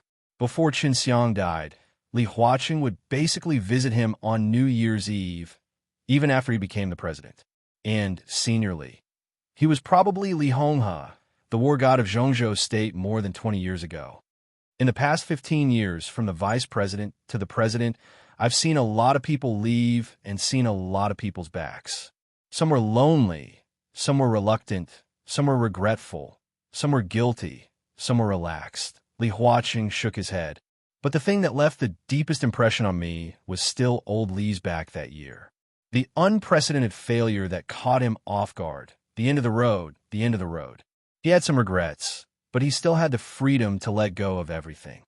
There was an obvious light of memory in his eyes. That back, I want to call it wisdom. Li Huaqing laughed at himself and said, I thought I couldn't see it, but today, Chun Fangqing's back became more and more blurred in the wind and snow. I saw it again. Li Huaqing murmured to himself. Li Xiuqi hesitated and whispered, I heard that the Prime Minister had the opportunity to join the Southeast Group, and even seniorly met the Prime Minister in person. How can there be so many if? Li Huaqing shook his head slightly. He and Wu Zhongmin didn't let Qinzhou down. It sounded like half a sentence, but it was the most complete sentence, because there was no need to say the second half of the sentence. Chun Fangqing's back completely disappeared from sight. Li Huaqing looked at his watch, walked behind his desk, picked up the phone, and dialed Hua Xingyang's number. While waiting for the phone to be connected, he looked at the wind and snow sweeping the world outside the window again and whispered, It's all over. End of this chapter. Chapter 1078. By the time Hua Xingyang arrived at the Golden Autumn Pavilion, there was already a faint light in the sky. He carried 2 portions of breakfast, shook off the snow on his body, and laughed heartily. President, these are freshly cooked buns. Do you want to try them? Li Huaqing smiled and nodded. He put down the internal reference document in his hand and went to the dining room. Hua Xingyang hurriedly poured some vinegar and began to make soup. His movements were natural. Li Huaqing smiled as he watched Hua Xingyang busy himself. Are you in a good mood? I like snow. Hua Xingyang laughed and said, Every time it snows, it reminds me of my hometown. I haven't been back for many years. Some time ago, someone from my hometown came to visit me and gave me 2 ginseng. I made 2 bottles of wine. I'll bring you a bottle later. Li Huaqing nodded and took a bite of the bun. It was different from Chun Fangqing and Guo Wentian of the Prince Group. He was also different from Wan Qingyun and Ji Wenjiang of the Southeast Group. The relationship between Li Huaqing and Hua Zhengyang was even different from that between Dongqing Wudi and Zhou Mulin in the Giant Group. In front of Li Huaqing, Zhuang Huayang's carefree attitude always carried a clear hint of respect and deference, which included deep gratitude, admiration, awe, and intimacy. The leaders of the other corporations might have different positions, but they treated each other equally. Only Hua Zhengyang was like a subordinate in front of Li Huaqing. In fact, the 2 of them had a clear relationship of superior and subordinate in their political careers. When Li Huaqing was the governor of Liaodong, Hua Zhengyang was the deputy governor. When Li Huaqing was the speaker of Liaodong, Hua Zhengyang was the deputy speaker. After entering Yuzhou, Li Huaqing was the vice president, and Hua Zhengyang was transferred to the Ministry of Personnel as the second leader. 5 years later, Li Huaqing successfully ascended to the top, and Hua Zhengyang entered the parliament and became the minister of the Ministry of Personnel of Zhongzhou State. When Li Huaqing was re-elected for the second time, Hua Zhengyang entered the cabinet and became the second prime minister until now. The academics was the youngest group in Zhongzhou State, except for the Special Warfare Group. Unlike the Special Warfare Group, which had an inherently flawed structure, their structure was extremely rigorous and complete. They grew from a large regional group to a ruling group that influenced the entire Zhongzhou State. Any word could be used without reservation to describe Li Huaqing, and it was no exaggeration at all. His contributions were undeniable, and he was a man of great talent and bold vision. Li Huaqing completely deserved such an evaluation. The development trajectory of the academic faction was almost the same as Li Huaqing's rise. The entire academic faction was almost carried on his shoulders by his own strength and continued to grow. His ideals influenced everyone in the academics, which made the entire academics the most energetic group among the 6 major groups. It was full of vitality. However, the short rise time also meant that the academics had shortcomings in all aspects. For example, it did not have a close enough relationship with many retired but influential old people which was a huge disadvantage that the academics had not been able to reverse so far. Another example was that there was not enough talent reserve in too short time, let alone a perfect promotion framework, which the academics had not completely perfected so far. When the academics transferred by Qin Xian, who was born in the giant group, to its backyard, Liaodong to serve as the speaker, it was a second move that Li Huaqing planned to perfect the promotion framework of the academics. Bai Qingxian had outstanding ability and connections, and there was no need to doubt the strength of the giant group. The two groups could cooperate at the beginning, and the academics just wanted to use Bai Qingxian to get the support of the giant group. In their original plan, in this election, they wanted to push Bai Qingxian to the position of a member of parliament of Zhongzhou State and promote in Liaodong province. In the next few years, they would work hard to stabilize this concept so that Liaodong could get a political status similar to Wuyue, Nanyue, Beijiang, or Huading, the north, the southwest, and Yuzhou. Simply put, it was to make it a practice for the speaker of Liaodong to enter the parliament, so as to completely perfect their promotion framework. This was the goal that any group had to work hard to perfect. The so-called promotion framework, to put it bluntly, was a stable internal promotion path from an ordinary staff member to a member of parliament of Zhongzhou State. This also guaranteed that in every election, at least one member of the group would be in their own hands. His position was completely in the hands of the group. That was, it was decided internally, and other groups could not take action. Only by establishing this position could the people in this position be guaranteed to be promoted when the group encountered a major crisis, and then ensure that the voice of the group in the top class of Zhongzhou State could be heard by others. Among the six, only the academics did not have such a position at present. The Prince Group's southwest city was held by a member of parliament, and other groups could not intervene. In addition to the southwest, the Prince Group also owned Beijiang. The southeast group was even more excessive before. It held Beihai, Huading, and Wuyue, and the leaders of these three places were bound to be members of parliament. Wuyue had fallen more than a decade ago, and Wuyue was now controlled by Wang Qinglei. Even so, Beihai still had Beihai Province as the top of its promotion framework. The declining North Group also had Northern City in its hands. The giant group had Yuzhou and several fixed positions in the army headquarters. Even the new group had already locked in Nanyue. Only the academics' efforts in this regard in recent years had hit a wall everywhere. All the major groups were quietly squeezing the development space of the academics.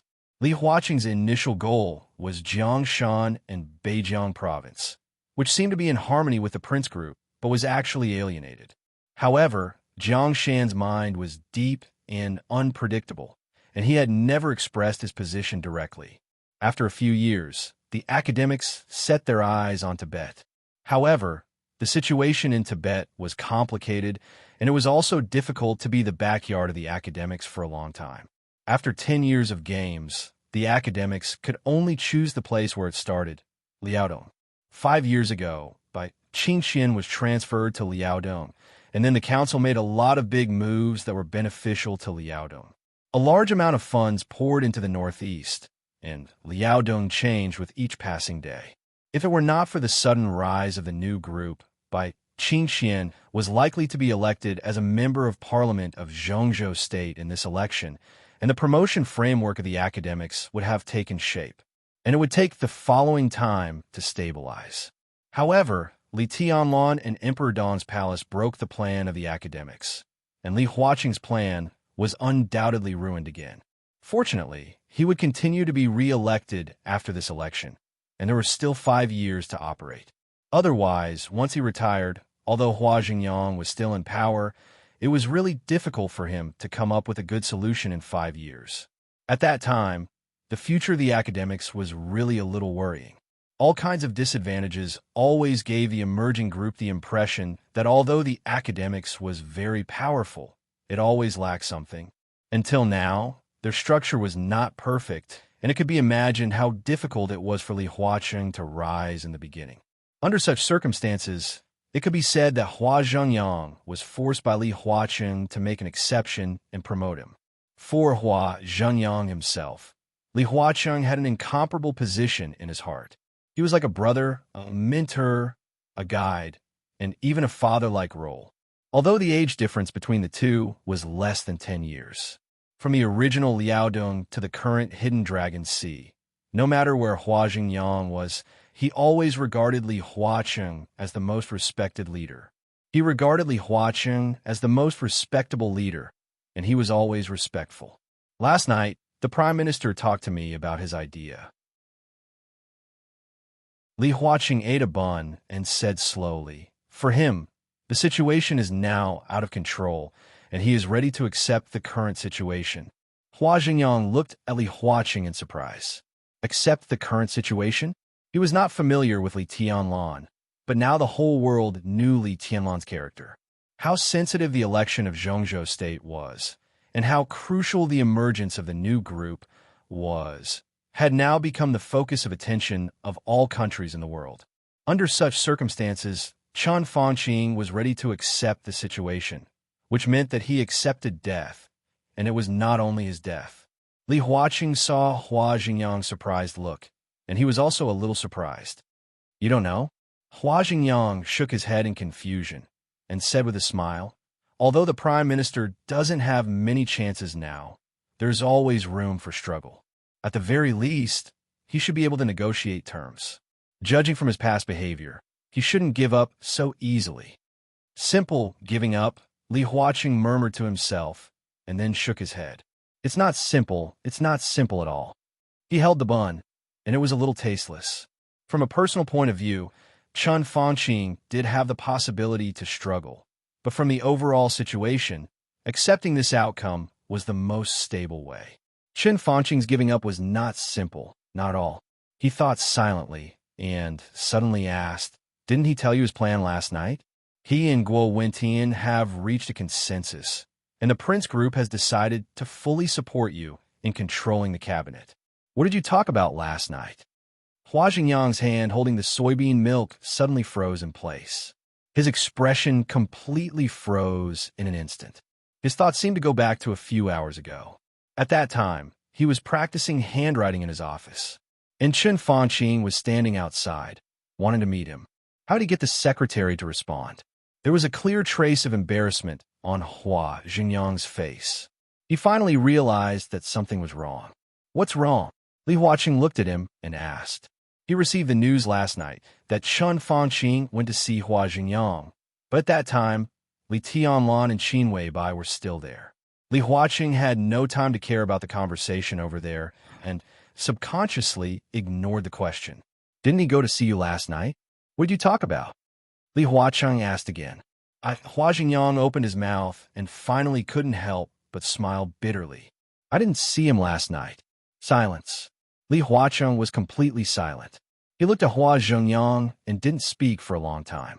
He knew what kind of person Hua Zhenyang was, so he didn't need to ask the reason to know why Hua Zhenyang didn't want to see him. Chen Fangqing didn't appear in the Hidden Dragon Sea until morning, which meant that after not seeing Hua Zhenyang, Chen Fangqing went to see someone else. Who? Who else could he find? The cabinet was now the top structure, with one prime minister, one deputy prime minister, and 3 deputy prime ministers. After this election, Chen Fangqing would not stay, and 2 of the 3 deputy prime ministers would also retire. Hua Zhenyang didn't see Chen Fangqing, so there was only one person Chen Fangqing had to see. Deputy Prime Minister Wu Jingmin. Li Huacheng put down the steam bun in his hand and said softly, did he go to Jingmin's place last night? Hua Zhenyang also thought of this problem. His face changed, and he looked a little embarrassed. Zhenyang, don't be silly. Li Huacheng shook his head in disappointment. No matter what, there will always be a boundary between you and him. But why? He shook his head halfway and said, what are you worried about? Hua Zhenyang became more and more embarrassed, and he didn't say anything. After a long silence, his face suddenly changed slightly, and he said softly, President, he went to see Deputy Prime Minister Wu Zhengmin. Is it you? Li Huacheng shook his head slightly. Don't worry about this. He's a little old. In this election, he already has the support of the new group, so he won't be a threat to you. The prime minister won't choose to support him, and he doesn't have that position. However, I believe that since they have met, there must be some meaning to this meeting. I'm not worried about Deputy Prime Minister Wu, Hua Zhengyang said with a wry smile. Li Huaqing still looked calm, and he said quietly, if he chooses to support Wen Siyuan, then he should go to Wang Qingyun, Ji Wenzhong, or Yi Dongsheng. He shouldn't go to Wu Zhengmin. Hua Zhengyang thought about it, and his face softened a little. He took a sip of soy milk, hesitated, and said softly, should I go to visit him now? Li Huaqing glanced at him and nodded. You have to go, but now, he shook his head. He should be resting now. You can go and have a look in the afternoon. You don't have to explain anything. Just go there. Hua Zhengyang was a little relieved, and he nodded with a smile. In the blue flower hall that the two of them couldn't see, Chen Fangqing didn't rest, but he didn't work either. He didn't return to his office. Instead, he went to the backyard of the blue flower hall and sat down on his bed. He just sat there, silent, and through the open curtains, he stared blankly at the hazy light outside the window. He began to recall his life, which had lasted for 71 years. He was born in a family that wasn't very prominent. He was from the north, but he grew up in the south. When he was born, his father was the deputy director of a small county in the south. It wasn't a big position, but he still had some power in his hands. Therefore, Chen Fangqing's childhood was very stable. He didn't wander from place to place, had no hardships, and had never been bullied. When he was a teenager, his father, who was very ambitious but also tried his best to protect the family, became the director of that small county. His rank was from the deputy section to the deputy director. Chen Fangqing walked out of the county and was admitted to the best middle school in their city with his own grades. At that time and age, a father of a deputy county was obviously not a status worth showing off in the eyes of an inexperienced teenager. Chen Fangqing didn't show off, nor did he seem to be rebellious. Until now, he still felt that he was most fortunate to have met the best and most understanding teachers in middle school, so that he always had excellent grades in the 3 years of middle school. When he was in high school, Chen Fangqing's father was transferred from the county to the city as the deputy mayor and barely became a director of the city. It seemed like a promotion, but in fact, it was the result of a compromise after losing the competition. Chen Fangqing was admitted to the best high school in their province and left the city. His parents took out all their savings and bought a house in that city, which was ridiculously expensive because of education. His mother also moved there just to take care of him in school. He learned to grow. His father's career didn't make any progress in high school. When he graduated from high school, he was admitted to one of the best universities in Zhongzhou at that time with excellent grades. At that time, his father was in a semi-retired state because of a serious liver disease. In his memory, his father's face was weathered and his sideburns were white. He spent most of his life in an official career. Chen Fangqing seemed to have never seen him in high spirits. All he saw was his father's increasingly haggard body and his stooped body. Chen Fangqing was 19 years old that year. On the day he got the university admission notice, Chen Fangqing swore in his heart that after graduation, he would buy a house for his parents in Beihai and let them live in the best environment. He applied to Beihai University in Zhongzhou. Yes, Beihai University. The Wang family of Beihai. Beihai of Beihai Province. Perhaps because of his father's influence, Chen Fangqing had decided on his future path since he was in high school. He wanted to follow his father's path and reach a high position. He wanted to use his own thoughts to change many people and many things. So he chose Beihai University. This was one of the best universities in Zhongzhou State. It might not be as popular as Huaqing University and Yuzhou University, but in the international ranking, Yuzhou University was slightly higher than Beihai University. But in the field of politics, even in the whole Zhongzhou State, no university could beat Beihai University. The philosophy of Beihai University focused on ideas, humanities, and politics. In the more than 500 years since the founding of Zhongzhou State, Beihai University had produced 3 presidents of Zhongzhou State, 11 prime ministers of Zhongzhou State, more than 20 vice ministers of Zhongzhou State, and hundreds of Zhongzhou State parliamentarians.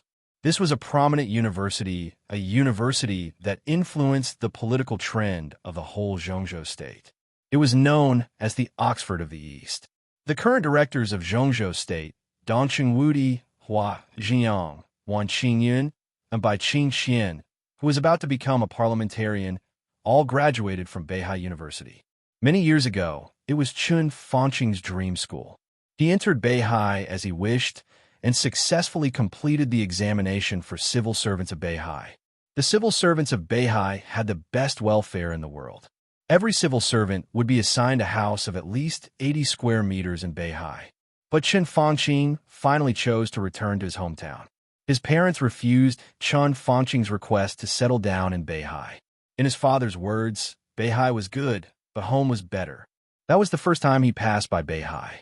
He entered the municipal government under his father's recommendation, served as a secretary in the county, went to the provincial government, and then was transferred to Qinzhou, where he met Wu Zhengmin. Chun Fangqing was 30 years old that year. At the age of 32, his father died of illness.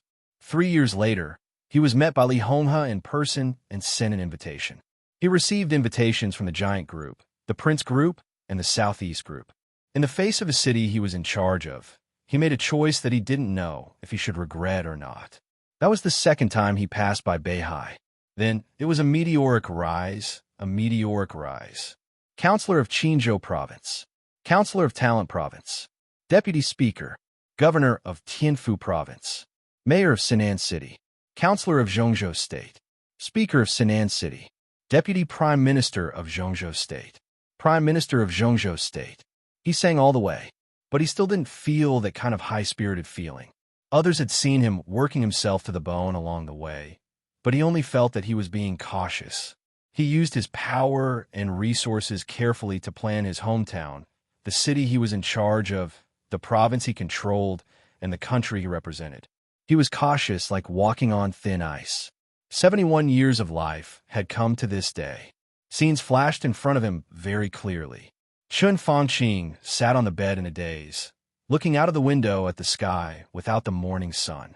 The snowflakes all over the sky were dancing in the sky with cold, messy, and beautiful. It was quiet, just like every day in the past many years. He asked about his yesterday, then he asked about his life. The first question, he felt that he had a clear conscience. He couldn't answer the second question.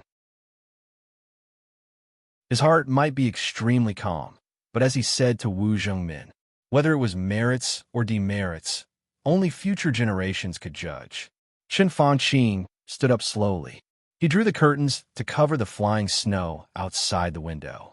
He took a shower casually, changed out of his pajamas, slowly lay on the bed, and closed his eyes. The headache had been relieved, and he didn't need to toss and turn. Soon, Chun Fangqing fell asleep. The world in the dream was a sunset. Chun Fangqing, who seemed to be many years younger, felt that he was standing by the lake of the hidden Dragon Sea and looking at the west. The splendid glow filled the world. The setting sun, which was slowly sinking in the sea of clouds, seemed to be melting bit by bit. The blood of the sun permeated the sea of clouds and the sky, turning it into an incomparably magnificent blood red. The blood red quietly occupied all the fields of vision. Finally, it turned into a pair of eyes. A pair of eyes occupied the sky in the dream and covered the sea of clouds. A pair of eyes that were cold and quiet, but extremely majestic. Those eyes were bright and calm. She looked down at the earth and the hidden Dragon Sea, reflecting the magnificent scene of the whole world, beautiful like a dream. Looking at those eyes, Chun Fangqing was suddenly filled with fear. His consciousness was torn apart by fear, and his complete consciousness was torn to pieces in an instant. Messy thoughts danced randomly in the dream where darkness and light intertwined. Some of them were warm, some were even scorching. The hot feeling boiled at the highest point of his consciousness. Like a speech without much warmth, it slowly slid down to the unknown. The dream was completely broken. Darkness occupied everything. In the front direction, there was a cliff of tens of thousands of feet and an endless abyss. Chun Fangqing suddenly opened his eyes. Everything familiar in the bedroom did not appear in his sight. There was darkness and nothingness in his sight. The seemingly endless darkness and nothingness filled the bedroom and filled the world. It was quiet and silent. Chen Fanqing opened his eyes quietly. The darkness and nothingness were getting closer and closer to him, like a piece of gauze covering his body. It was also like the endless floating dust had found a home, accumulating more and more on his body. The darkness fell completely. Chen Fanqing, who was motionless, looked ahead quietly. The darkness that fell completely surged and finally drowned his body in the seemingly endless darkness and nothingness, until eternity.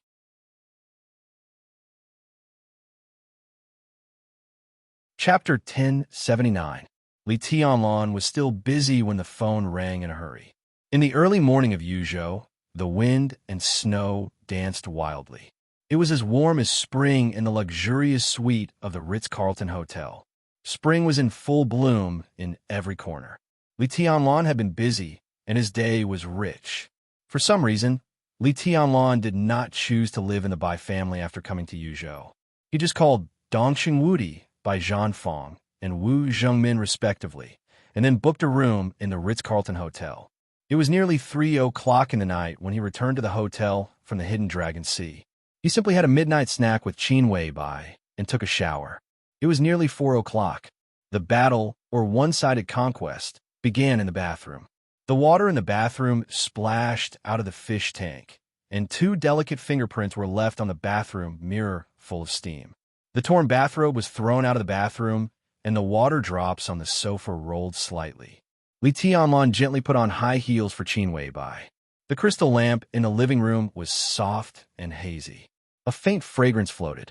In Li Tianlan's sight was the delicate, cold, and perfect face without any flaws. However, this face that he could not get enough of was obviously flushed at this time. Her eyes were blurred, and her red lips were slightly open. With some rapid breathing, there was a kind of almost fatal charm and temptation in the ethereal coldness. It was a kind of enchanting and soul-stirring after the extreme bloom. Her character made her try to maintain a reserved image after she calmed down a little. But when she saw Li Tianlan put on high heels for her with a serious face, her face became redder. Her legs were a little weak, and she was pulled into the bedroom by Li Tianlan. Her soft legs and slender high heels stepped on the floor like clouds and cotton. The bedroom echoed with a soft song that was enough to make anyone crazy. It was soft, sweet, and greasy. The voice was like melted cold water, with a little reserve and delicate, melodious. Li Tianlan felt like a tiger chasing a butterfly, and every time he had a desire to eat the goddess under him.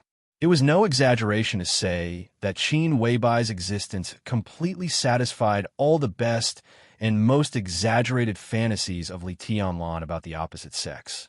He was so deeply involved that he could not even extricate himself. The big soft bed seemed to be covered with snow. The snow melted on the sheets. Feeling a little uncomfortable, Li Tianlan pulled Qin Weibai out of bed. In the space on the top floor of the tallest building nearby, a streak of sword energy blocked all possible sights from the outside world. Qin Weibai held onto the window, her cheeks burning. Outside the window was the increasingly messy flying snow. It was pure white like the best human world. From 4 o'clock until 9 o'clock in the morning, Li Tianlan's military exploits were outstanding. When the phone rang, Li Tianlan was in the most critical state and didn't even pay attention to it. When the slightly hoarse but sexier singing stopped, the two casually took a shower and put away the bedsheets.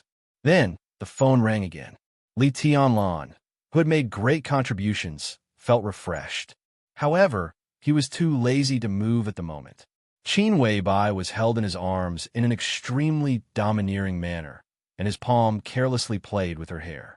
Qin Weibai, with her big, misty eyes, gently rubbed against Li Tianlan's chest and murmured something that Li Tianlan could not understand.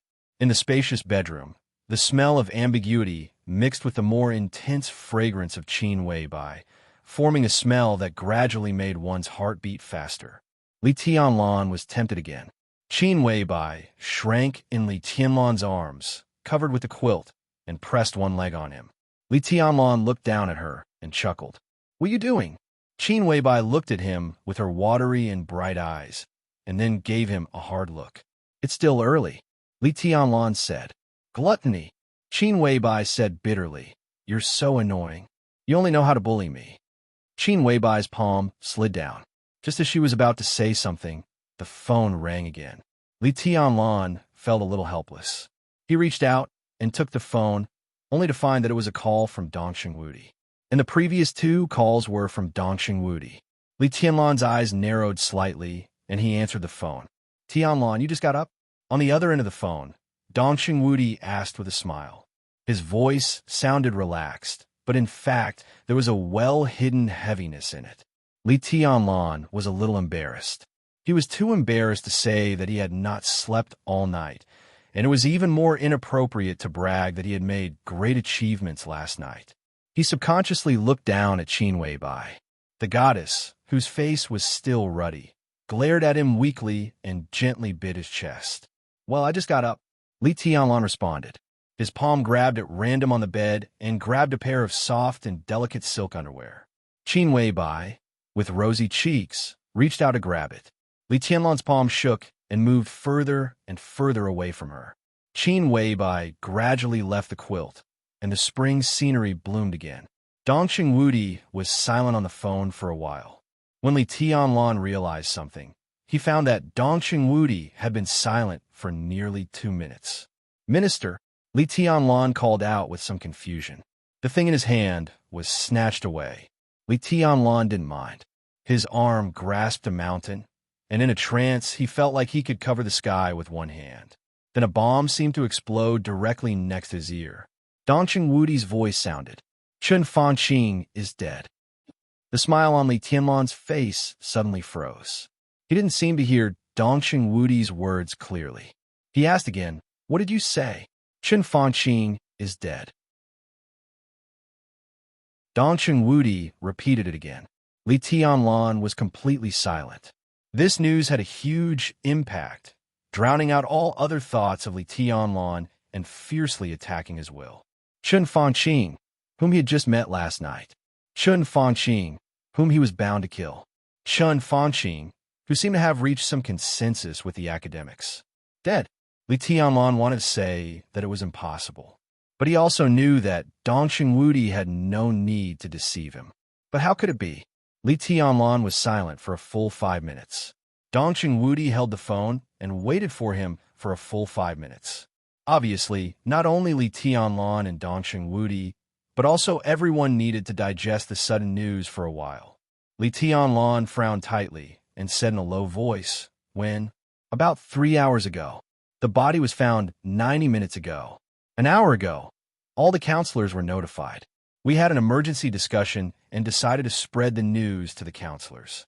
I called you before, but no one answered. I just finished the meeting." Dongxing Wudi's voice was low. The previous call was also about an hour ago. That was to say, the council wanted to inform him as soon as they found out that Chen Fanqing was dead, but he didn't answer at that time. Li Tianlan frowned tightly and unconsciously stroked Qin Weibai's snow-white shoulder. He said in a low voice, "What's the cause of death?" "Cerebral hemorrhage." Dongxing Wudi said, "The forensic doctor has made a simple identification. The brainstem hemorrhage was very large, and the death was sudden. For the time being, we can't be sure of any external factors." According to the forensic doctor's estimation, even if he were to be resuscitated, there was basically no hope. He wanted to say something, but stopped for a moment. He suddenly asked, "Did you and Boss Qin go to the Hidden Dragon Sea last night?" Li Tianlan reacted immediately. His face was a little gloomy, but it had nothing to do with Dongxing Wudi. He was thinking about the situation after that. Department head, Xiao Bai, and I are not stupid. Yesterday was his first day in Yuzhou, and both he and Qin Weibai had seen Chen Fanqing. Less than a few hours after they met, Chen Fanqing died mysteriously. Li Tianlan and Qin Weibai both had alibis. But for someone like Li Tianlan who stood at the peak of martial arts, apart from himself, there was probably no one else in the world who could understand him in detail. He struck without batting an eyelid, causing a person to die a few hours later. Moreover, it was diagnosed as a cerebral hemorrhage. It seemed a little unbelievable. Normal martial arts couldn't do it. Even an expert at the peak of the invincible realm couldn't do it. But no one knew if Li Tianlan could do it. Wang Tianzong was missing. In the current dark world, Li Tianlan's height was almost unique and could even be said to be supreme. Moreover, Qin Weibai. Perhaps other high-level officials in Zhongzhou State didn't know. But Li Tianlan and Dongqing Wudi knew very well that in the spiritual field, Qin Weibai was the real master. There were too many mysteries and weirdness in this field. Hypnosis couldn't be explained clearly. Compared with Li Tianlan's sudden strike, Qin Weibai was more likely to give Chun Fanqing some hints without anyone noticing. Hypnosis could indeed kill a person who was not strong-willed. Chun Fanqing had been in a passive situation recently and was getting more and more desperate. His will was likely to have relaxed. It was just that most people who were killed by hypnosis committed suicide. This kind of sudden, cerebral hemorrhage. How could hypnosis do it? Li Tianlan thought for a moment and said softly, "Department head, I need to think about it. I'll call you later." Dongqing Wudi replied with a hum and seemed to be relieved. To be honest, he really didn't worry about Qin Weibai. No one thought that the goddess, who was devastatingly beautiful, was just a vase, even if she was the most expensive and priceless vase. Her maturity and calmness in dealing with things could be described as wisdom. In the current situation, Li Tianlan was the one who made Dongqing Wudi most uneasy. Chun Fanqing's death was inevitable, but his death now was a great trouble. Qin Weibai couldn't hurt him now, but it was hard to say for Li Tianlan. He might not see those troubles, but he might not care. If it wasn't for Li Tianlan, then was Chun Fanqing's death really natural? No external factors? He silently hung up the phone. Li Tianlan thought silently for a while and lifted the quilt. Qin Weibai straightened up and still kept her kneeling position. Her moist red lips slightly pouted, and she said pitifully, "My knees are uncomfortable." Li Tianlan smiled and held her in his arms. After a moment of silence, he whispered, "Chun Fanqing is dead." So fast. Qin Weibai was shocked. Her reaction also surprised Li Tianlan. The first thing Li Tianlan thought about when he got the news was how Chun Fanqing died. However, Qin Weibai's reaction was tantamount to asking why Chun Fanqing would die now. Li Tianlan frowned and asked softly, "What happened?" Qin Weibai seemed a little hesitant and confused. With some uncertainty, she said, "I don't know. After seeing him yesterday, his mental state was very unstable. I gave him a hint. Under normal circumstances, it would be very effective in stabilizing his mental state. However, that hint, to a certain extent, is equivalent to a spiritual imprint. He will slowly change in Chun Fanqing's mind." Qin Weibai frowned. To put it simply, Chun Fanqing's mental state was very bad yesterday. It could even be said that he was on the verge of breakdown. The hint I gave him was not to restore stability, but to overdraw stability. His spirit would be stabilized under the suggestion, but it would also be equivalent to overdrawing his mental strength. As time passed, when the validity of the suggestion passed, he would show different tendencies. At first, it would be self-harm, and then it would develop into suicide. The deadline should be around half a year. "Did you decide on the spur of the moment?" Li Tianlan asked. "Said, I already have plans." Qin Weibai shook her head. Her somewhat misty and watery eyes became clear. "We can deal with the Chun family, but if we directly attack Chun Fanqing and kill him directly, even if he retreats, it will cause a very bad impact. My way is very covert. Even if others suspect something, they can't find full evidence. That spiritual hint is indeed to stabilize Chun Fanqing's spirit. Originally, the time of the hint would be up to a year shortly after the election, but yesterday Chun Fanqing and Li Huaqing appear together. We can't underestimate Chun Fanqing too much. He has been the prime minister for 10 years. Even if he is at the end of his rope, he is still very powerful. If he plans something with the academics, the election is likely to be variable. So I strengthened the spiritual hint and shortened it to half a year. But why did he commit suicide in one day? Suicide? Li Tianlan was stunned and then shook his head.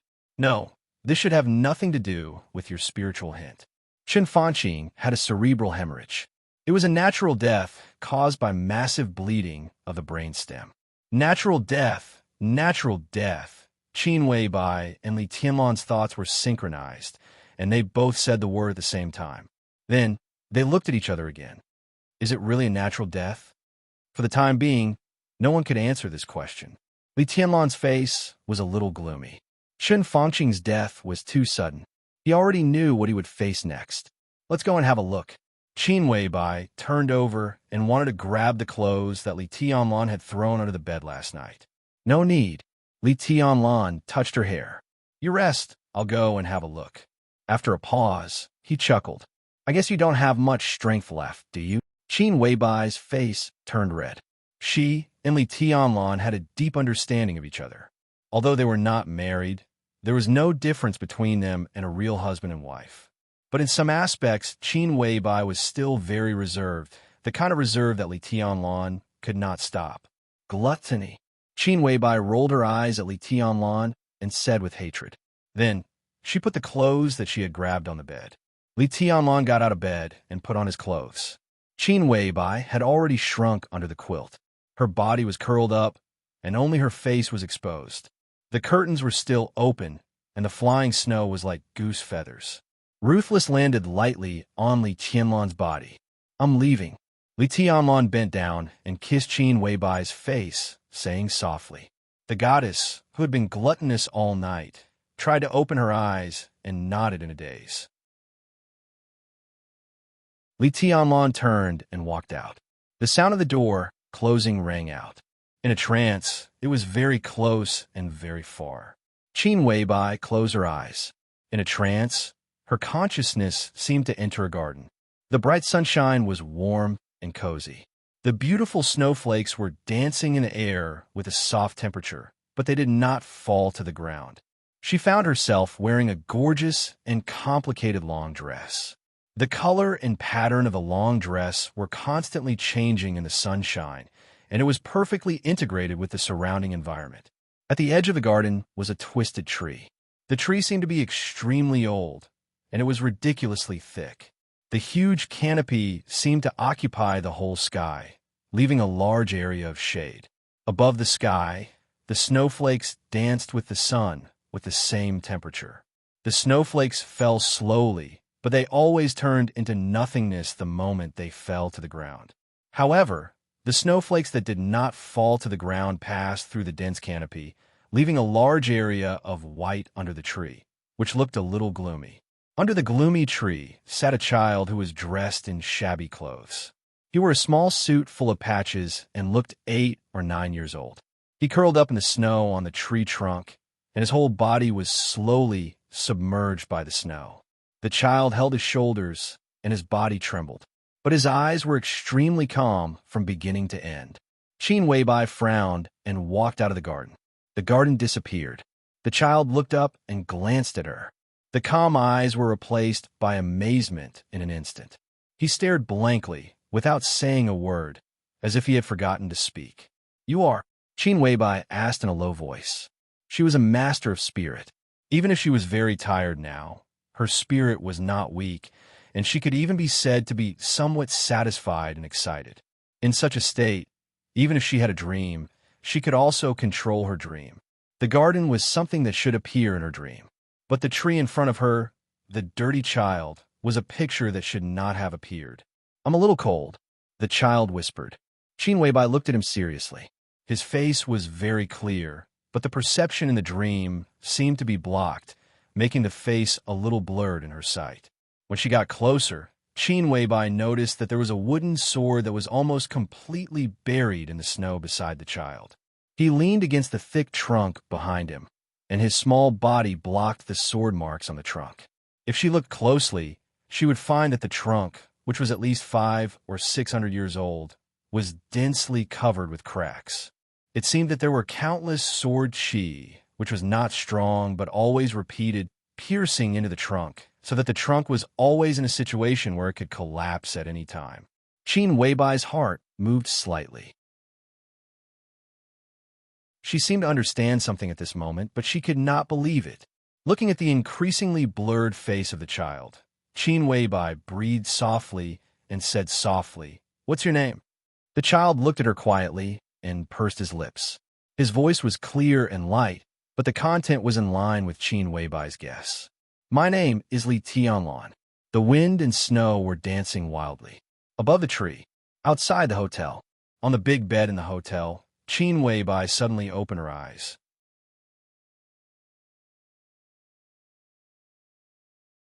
Chapter 1080. When he walked out of the hotel room, Li Tianlan had an idea and pressed the doorbell of the opposite suite. It was Xianyuan Wushang's room. To be honest, Li Tianlan didn't know what Xianyuan Wushang could do in Yuzhou, but Li Tianlan instinctively took this mysterious but intimate person with him. Chen Fanqing's death made Li Tianlan instinctively feel that Xianyuan Wushang would be useful. After all, he claimed to be an excellent doctor, and Li Tianlan had seen his means. Although his means of treatment were incredible, it could be regarded as a medical category that was temporarily incomprehensible. Chen Fanqing's death was sudden and strange. If Xianyuan Wushang could get some information from his body, it might be of great use. Xianyuan Wushang quickly opened the door. He was dressed neatly and had a kind and harmless smile. "Good morning, big brother." Li Tianlan nodded and asked, "Have you had breakfast?"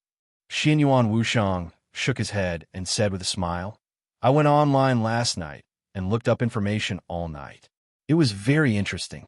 Let's go together." Li Tianlan turned to the elevator. "Come with me to a place later." "Okay." Xianyuan Wushang took the room card and closed the door without asking any questions. "What information? I can ask someone to find it for you." Li Tianlan asked casually as he entered the elevator. "Ah." Xianyuan Wushang laughed and said, "I need to know more about this world in many aspects. There are all kinds of information, including history, writing, international society, and even language. I can slowly look it up on the internet. Anyway, I have nothing to do." Li Tianlan took a deep look at him. For a moment, he couldn't understand the meaning of this sentence. Xianyuan Wushang spoke as if it was the first time he came into contact with this society. He hesitated and still didn't ask anything. If it was something that could be said, there was no need for him to deliberately not say it.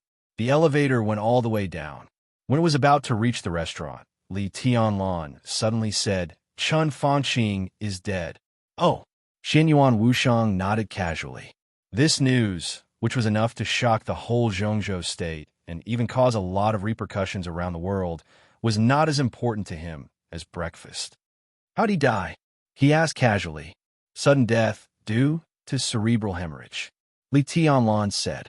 The news began to spin in his mind the moment Dongqing Wudi told him, which made him a little upset. "TSK, he's really unlucky. If he had met me earlier," Xianyuan Wushang sighed and shook his head. "On the surface, it is indeed a cerebral hemorrhage. In a while, you will come with me to the Chun family. I need you to help me take a look and see if there is any other reason. Even if there's a trace of possibility, I want to know." Li Tianlan said slowly. Chen Fanqing's death indeed had a great influence on the new group. It seemed to be a coincidence that Chen Fanqing died less than 12 hours after Zhang Tai arrived at Yuzhou province. But things that were too coincidental always carried the color of conspiracy. Li Tianlan didn't have to think about it to know that he was now the most suspicious target. To be honest, Li Tianlan didn't want to kill Chen Fanqing now. Although he wished Chen Fanqing could die right away, the more sensitive a matter was, the more it needed to be accepted by people. Li Tianlan's plan was to suppress Chen Fanqing's influence little by little, which would take a few months. A few months later, when everything was ready, he would force Chen Fanqing to retire due to illness and handle this matter in a high-profile manner to plan a cause.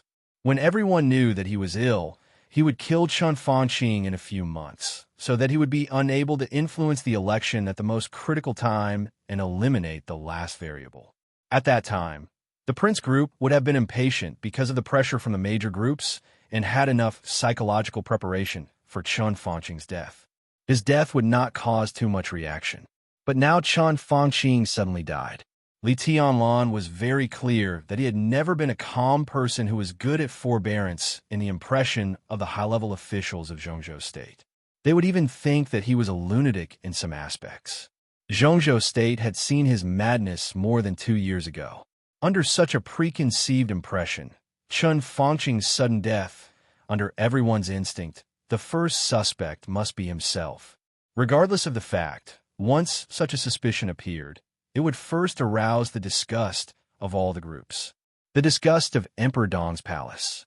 Yes, all the groups, including the academics that were cooperating, the North group that the two sides were trying to integrate, the giant group that could be said to be one of their own, the prince group that had become an enemy, the Southeast group whose relationship was still unclear for the time being, and the special warfare group that was struggling to protect itself. The reason? It was very simple. Because Chun Fangqing was the prime minister. This was a completely different concept from 2 years ago when Li Tianlan slaughtered Qi Mulin's family. Qi Mulin was at the level of deputy governor, and he was not the head of a department. The shock caused by the destruction of his family made Li Tianlan stay in the desert prison for 2 years, even with the support of the giant group and the Southeast group. What about Chun Fangqing? He was the prime minister of a country, the real spokesperson of Zhongzhou State, and the number 2 figure. His end might be miserable, or he might not be worthy of sympathy. Maybe. There were many maybe-yes. But anyway, Chun Fangqing was the legitimate prime minister of Zhongzhou State now.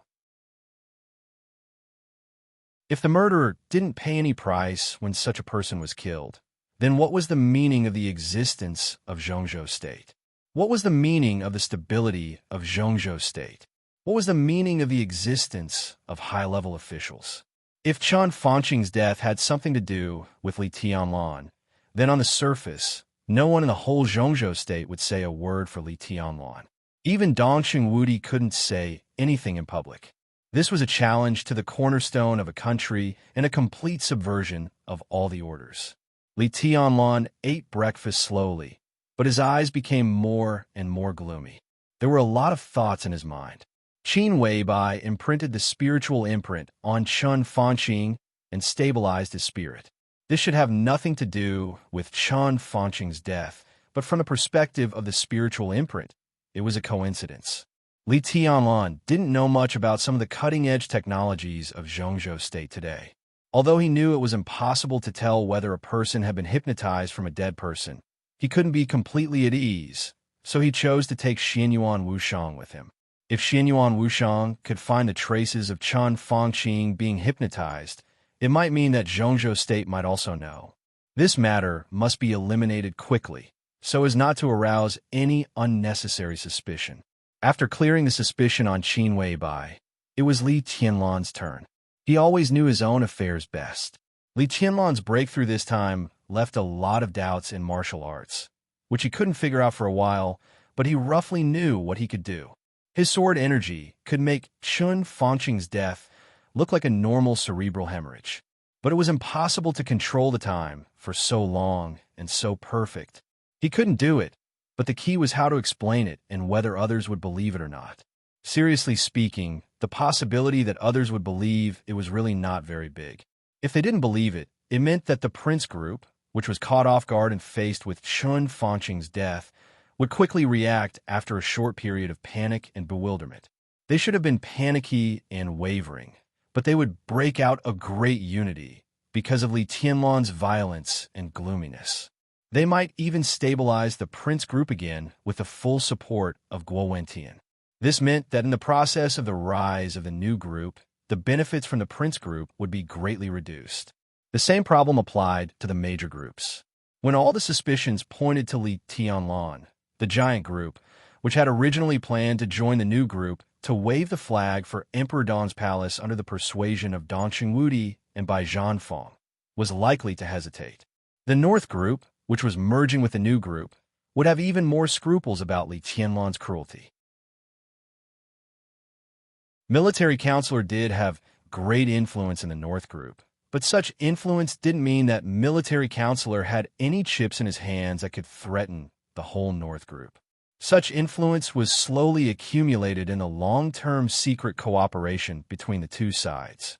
It was tacit understanding, sincerity, and both sides were very satisfied with the future prospects. And such a prospect would also be cast over with Chun Fanqing's death. The academics would also terminate cooperation with the new group to some extent. As for the Special Warfare Group, it was originally Li Tianlan's personal main area of influence in the future. He originally wanted to completely break up the Special Warfare Group after killing Chun Fanqing. But with Chun Fanqing's death, Li Tianlan's existence would only make them more frightened. Even if the Special Warfare Group completely fell apart and the people in the Special Warfare Group changed their allegiance, there would not be too many people who would choose Emperor Dong's palace. Li Tianlan ate breakfast and sorted out his thoughts. Then he was shocked to find that with Chun Fanqing's death, the future of the new group and Emperor Dong's palace were cast over a very heavy shadow. People in other groups would be afraid of him. However, this fear was not pure. Instead, it was mixed with disgust and rejection. Even if a new corporation were to appear under such emotions, its scale would probably be greatly limited. At most, it would only be 2/3 of the expected size, and this was under the premise that they were lucky enough. Chun Fanqing's death is very troublesome, Li Tianlan said all of a sudden. Xianyuan Wushang nodded. As a prince, he usually studied more than medicine. It was hard to say how old he was, but objectively speaking, it was almost an eternity. He had played many roles and studied many different things. Although he did not know whether it was him or not, his consciousness had never deviated too much. Based on his experience, unless there was a new variable, Li Tianlan would face more than just trouble. Let's wait and see, Xianyuan Wushang said softly. He thought for a moment and continued. Big brother, in your current situation, the only choice is to compromise. Even if it's a temporary compromise, after all, there is still nearly a year to operate. It's not a big deal to compromise temporarily. Li Tianlan did not say anything. After a long while, he suddenly asked, "What can you see?" "I don't know." Xianyuan Wushang smiled and said, "I have to see it first. Hopefully, I can find something interesting." Li Tianlan took a deep look at him and said slowly, "Your abilities are very strange. You don't seem to be very old, so I don't know what kind of group you are. I think you can't tell me about this. However, it is obvious that you are not the strongest, and the Lin Shi you mentioned is also not the strongest. You can even be regarded as the younger generation, which means that in your group, there are people who are stronger and more comprehensive than you. So, do you have the ability to see clearly what Chun Fanqing experienced before he died?" Xianyuan Wushang was silent for a moment. Comprehensive, he muttered to himself and shook his head slightly. No one is comprehensive. Different people are involved in different fields. Big brother, your request involves time, which is the most basic. The requirement is very high, but it's not impossible. But from another point of view, it's also impossible. Li Tianlan felt a pain in the ass. The most critical words became a bunch of messy notes in his ears again. "What do you mean?" he asked patiently. "My father can do it," Xianyuan Wushang said slowly. "That's one of our most powerful abilities. In theory, it's equivalent to imprinting Chun Fanqing into a painting. Through it, we can see everything that happened before he died. This so-called everything was not only what he had experienced, but also what he had thought, and even what he had imagined in his consciousness. This ability will only fail for a few people, but Chun Fanqing is not one of them.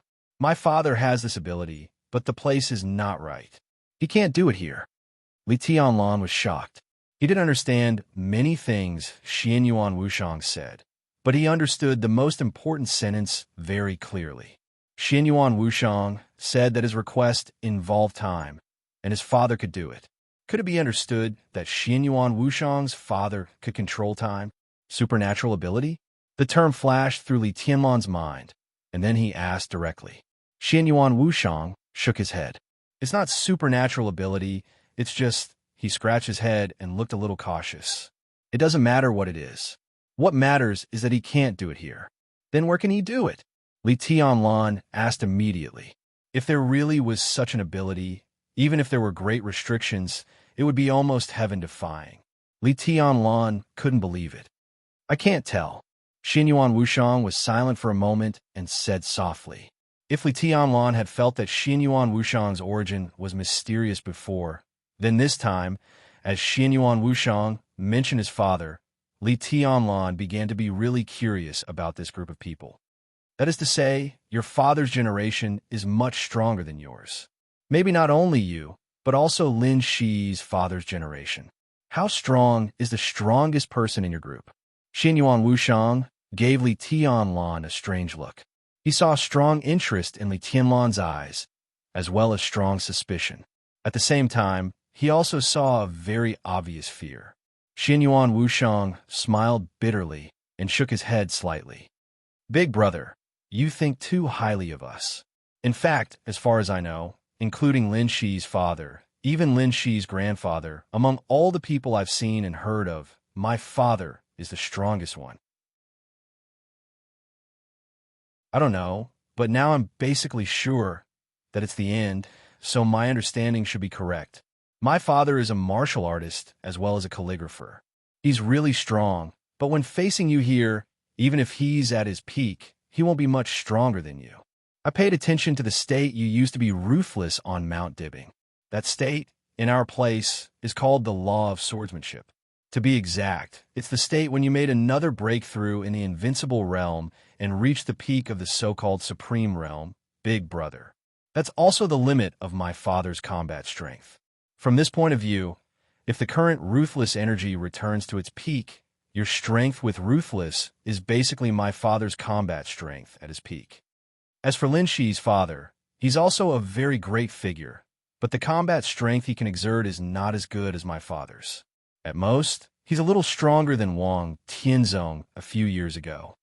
So specifically, in this era, Big Brother, you're invincible. When you break through again and reach the threshold of sword law, I could tell you a lot of things. I can't believe there's such a person in the world. Li Tianlan was lost in thought. Is there? Xin Yuan Wushang smiled bitterly. Some people exist, but do they really exist? The sword Dao's law that you speak of is the limit of combat power that you know. Li Tianlan suddenly asked. Yes. Xin Yuan Wushang hesitated and slowly said, not really. It depends on where it is. After a moment of silence, Li Tianlan lowered his head and drank the last spoonful of soup in front of him. He stood up and said, let's go. Xin Yuan Wushang followed him, following his every step. Have you ever thought about what position in Emperor Dong's palace? Li Tianlan suddenly asked. Xin Yuan Wushang obviously didn't know much about the outside world. He could already understand the special nature of Chun Fanqing's case after just one night of searching.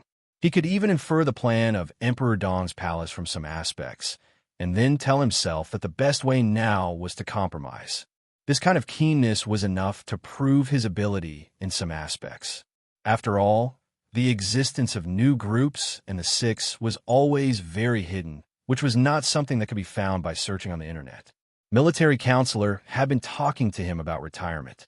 Li Tianlan thought that he could put Xin Yuan Wushang with military counselor. Maybe after a few years of training, Xin Yuan Wushang would become the second CEO of Emperor Dong's palace. I'll open a small clinic in Xianyuan City and be a doctor. It's good. Xin Yuan Wushang smiled and said, I've already found a security guard. Xing Tian will do. Li Tianlan looked at Xin Yuan Wushang and didn't speak for a while. Xing Tian was equivalent to an expert of the invincible realm, and he was an expert who was close to the peak of the invincible realm. Security guard? Who could be so extravagant? We're all a little tired and really don't want to get involved in the specific affairs of Emperor Dong's palace. If our speculation is right, I won't stay in Emperor Dong's palace for long, and this precious time may be our last time to rest. He looked at Li Tianlan and said seriously, Big brother, I really want to be free. Got it. Li Tianlan was silent for a while and nodded.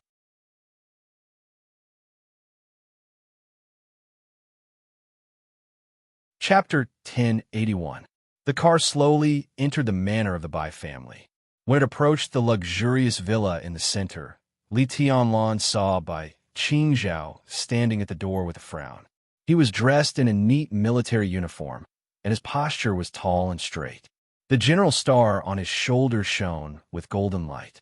He looked a little anxious as he paced back and forth, but there was an unconcealable coldness and murderous intent on his solemn expression as he was wrapped in silver and white clothing. Xin Yuan Wushang, who acted as the driver, sped up a little at Li Tianlan's order.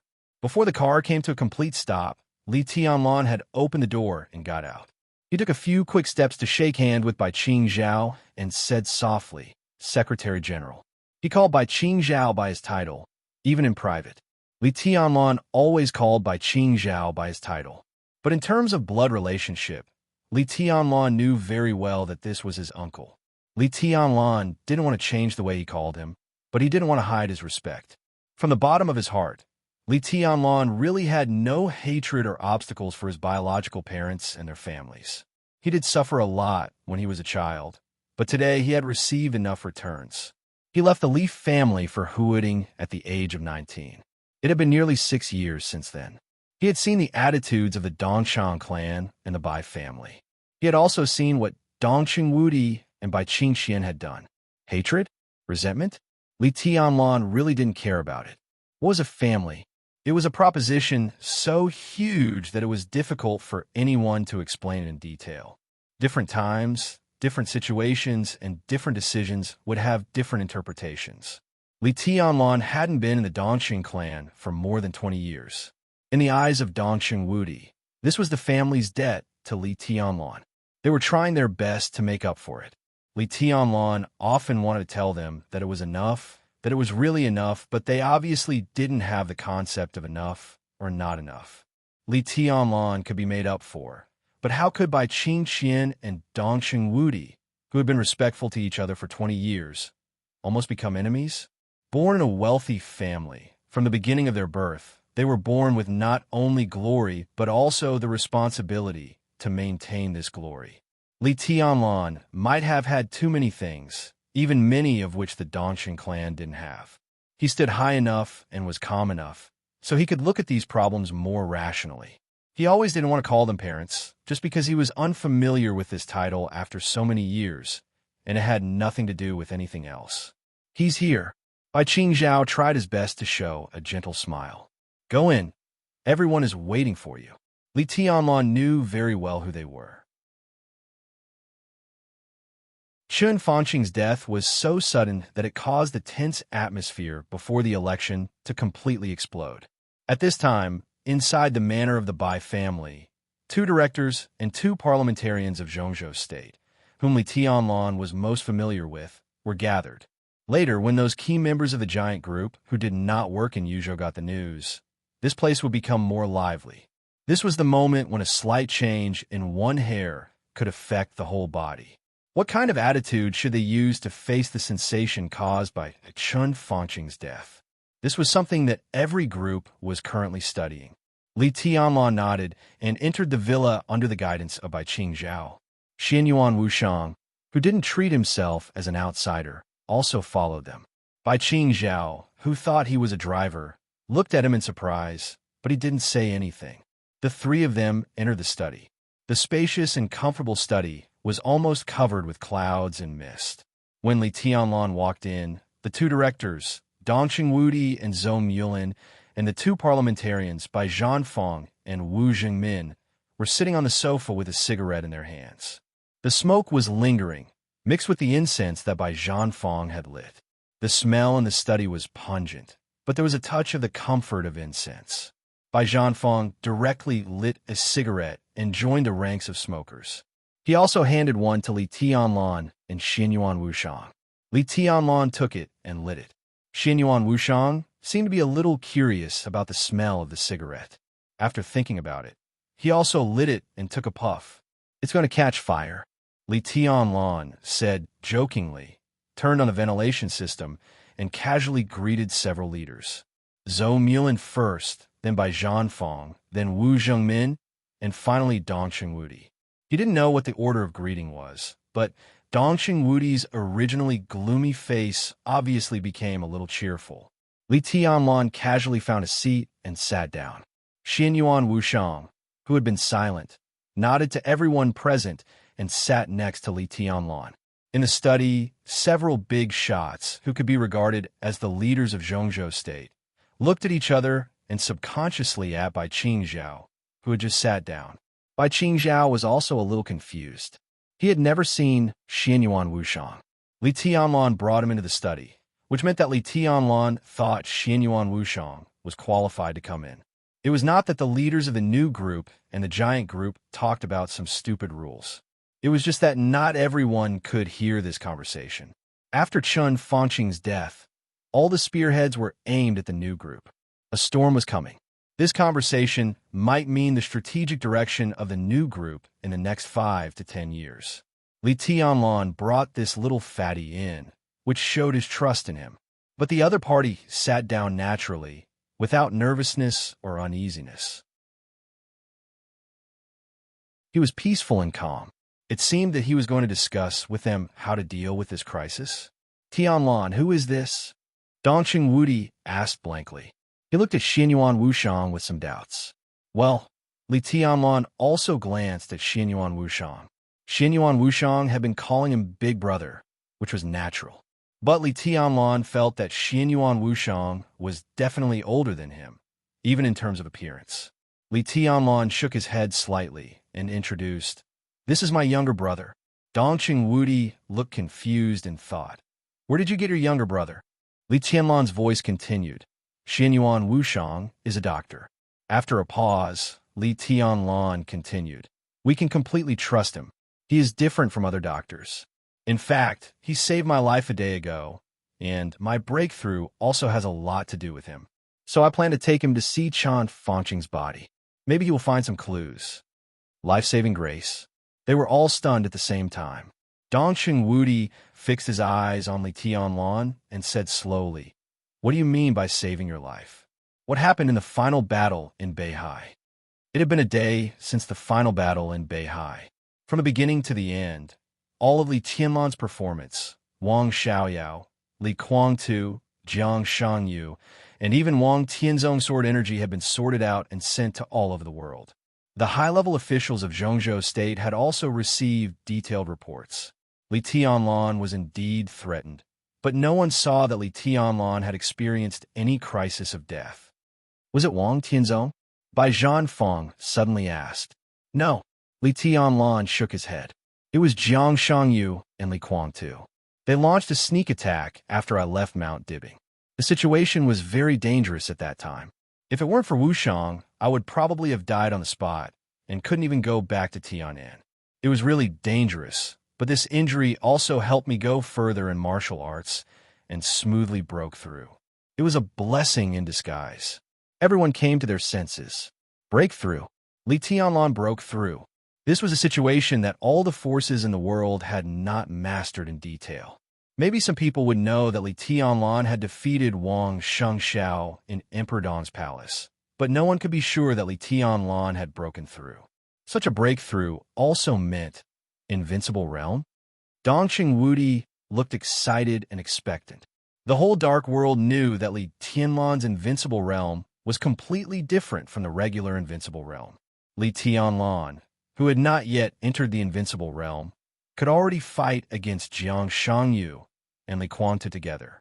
How strong would Li Tianlan be after successfully entering the invincible realm? A 24-year-old invincible realm expert, which even meant that the next few decades would belong to Li Tianlan. Such a long peak period was enough to make any enemy completely desperate. Li Tianlan nodded and smiled. His breakthrough this time was far more than just the invincible realm. Although the increase in combat capability did not meet expectations, it was only because he still had a lot of doubts in his heart. Apart from other things, if the second heart was exposed, it was almost enough to subvert some fields of biology. The interval between his second heartbeats was extremely long, but every beat was strengthening his body. The excessive vitality showed that the second heart beat twice in a day. Li Tianlan had a total of 2 nosebleeds, and the first time he even bled from the 7 orifices. This was still his regular state. In the state of combat, Every beat of the second heart would instantly restore his physical strength to the peak state. It was no exaggeration to say that with the second heart, Li Qianlon's physical strength was almost endless. Even Wang Tianzong did not have this kind of breakthrough when he reached that supreme level. In some ways, it was not so much a breakthrough as an evolution. The evolution of life level. However, Li Tianlon himself did not know these things very well at present. Xianyuan Wushang knew something, but he could not say many things, so Li Tianlon could only use the word breakthrough to describe his current state. This is really good news. Zhou Mulin, who had the least contact with Li Tianlon, smiled. He looked at Li Tianlon with very soft eyes. Seeing you, I realize that I am really old, and I have to admit that I am old. Bai Zhanfang smiled. Wu Zhengmin also smiled, and there was some meaning in his eyes. Chen Fanqing's death is not necessarily bad news. Xianyuan Wushang suddenly said. Several people turned their eyes to Xianyuan Wushang at the same time. Xianyuan Wushang smiled very kindly. He looked at Li Tianlon and said slowly, "Big brother, do you have any doubts in your heart?" "I'm not sure."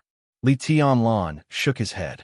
When others were doubting him, he also had a highly suspicious target in his heart, but he was not sure who the target was. The academics, the special warfare group, the prince group, or even Chen Fanqing himself set him up at the cost of his life. All these were possible. "Are you suspecting that someone set you up for this?" Bai Qingzhao suddenly asked. As the eldest son of the Bai family and the backbone of the giant group, Bai Zhanfang would step down after this election and give up the position of Speaker of Yuzhou. This position was also the focus of all parties at present. When Bai Zhanfang stepped down and Bai Qingxian went to the new group, Bai Qingzhao would inevitably take over. His position was not completely determined at present, but it could basically be defined. Bai Qingzhao and Dongsheng Wudi had a tacit understanding, so after the election, he would still stay in the army headquarters. It was necessary for him to enter the parliament. Obviously, it was not certain whether Bai Qingzhao would be the deputy minister of the army headquarters or the secretary general. This undoubtedly depended on the result of the game between all parties. But specifically within the group, Bai Qingzhao was already a member of parliament in the eyes of many people. If not, Bai Qingzhao would not participate in this kind of discussion. "It's really possible, isn't it?" Li Tianlon said slowly. "I always feel that Chen Fanqing's death is too coincidental." "Well, I'm here so we can first rule out ourselves and then rule out the real coincidence. Then, someone must have done it secretly, not me. Who else could it be?" If that's the case, Dongsheng Wudi's eyes were a little cold. The other party is really ruthless. His plot must be big. Is the position of the head of the cabinet enough? Wu Zhengmin suddenly asked with a smile. This sentence was tantamount to saying that it was the academics who played tricks in the dark.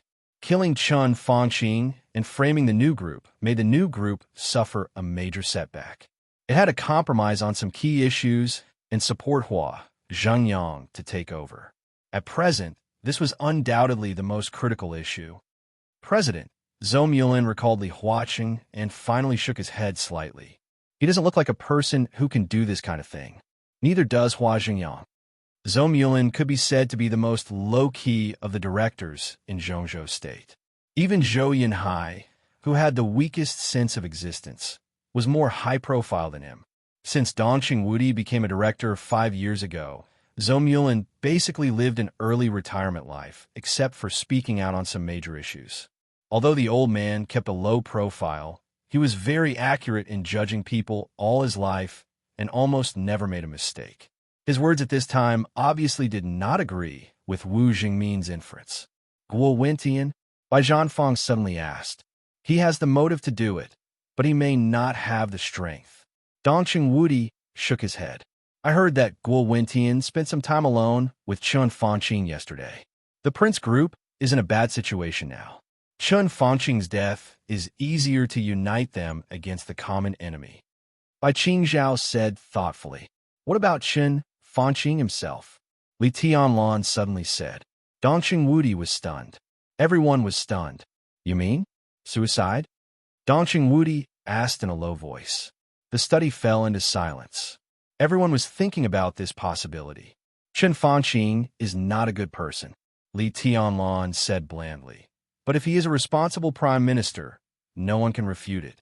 I will kill him, but it doesn't mean that I don't approve of some of his characters. He has indeed devoted his life to Zhongzhou state. Huh, Li Tianlan suddenly sneered. He always called me a national thief.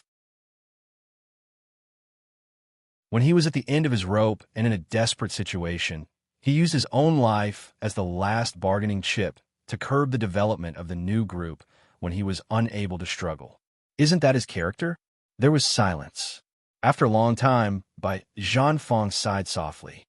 That guy no, Wu Zhengmin said with certainty. He looked at Li Tianlan with a complicated look in his eyes. Finally, he smiled softly. What you said makes sense.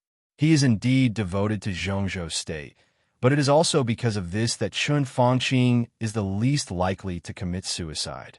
His death can indeed curb the development of the new group to some extent, but it is more likely to cause the greatest chaos. Tianlan, you can't expect Chen Fanqing to know nothing about your character. If he really committed suicide, then he must know that you will not be reconciled. He knows how much power you have now. Your unwillingness will plunge Zhongzhou state into great chaos, which is definitely not what Chen Fanqing wants to see. He looked into Li Tianlan's eyes and said softly, he admitted his failure, so he will wait for you to kill him. After everything is settled, he will choose to let himself die in your hands to keep Zhongzhou state stable. In his view, this is the last thing he will do for Zhongzhou state. Li Tianlan sat there and was silent for a long time. Where is Chen Fanqing's body? Xianyuan Wushang suddenly asked. In the Chun family. It was sent from the Hidden Dragon Sea to the Chun family an hour ago. Zhongzhou state will release the official news in the evening at the latest. Let's go and have a look first. Xianyuan Wushang thought for a while and said slowly. When he spoke, his tone was very confident. Perhaps apart from him, only Li Tianlan knew how difficult it was to kill Chen Fanqing. Excluding the possibility of coincidence, there were not many people who could do this. As far as Xianyuan Wushang knew, only Li Tianlan and Xing Tian, who were in the neutral camp, could do this. But they could not do it. If it was not them, then there were only two directions. Either it was the Order, or the Shadow, Jiang Shangyu, Lin Shi. There were only two possibilities. And with their strength, if they did something, Xianyuan Wushang could not have missed it. Lin Shi must have known this. Therefore, Xianyuan Wushang had locked his suspicion on Jiang Shangyu, because only Jiang Shangyu did not know the existence of him and Lin Shi. Only under such circumstances could Jiang Shangyu think that his move was flawless. As long as we really confirm the cause of Chen Fanqing's death and find out the inside story, then we can find out the person behind the scenes. For the new group, this is not a bad thing. Xianyuan Wushang smiled, and his voice became calmer. Li Tianlan suddenly glanced at him and said thoughtfully, Do you already have a suspect? Yes, but I'm not sure. Xianyuan Wushang said, I can tell you a piece of news. Before the decisive battle in Beihai, Jiang Shangyu and President Li Huacheng had a very secret communication. The specific content is unknown.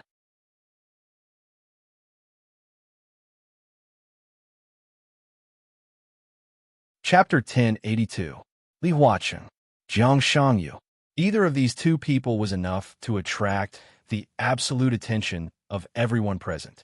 When the two names were combined, the deterrence produced was definitely not as simple as 1 + 1 = 2. If the academics cooperated with Jiang Shangyu, the chemical reaction would be extremely amazing. Similarly, Li Tianlan was also very clear that such a possibility existed, and the probability was not low. At this moment, he suddenly remembered the conversation he had with Zhuang Huayang, the headmaster when he first entered the Sky Academy. A 10-year plan. At that time, Li Tianlan, who was far from amazing, was solemnly invited by Zhuang Huayang to join the academics in order to use 10 years to let Li Tianlan grow up and make up for some structural defects of the academics.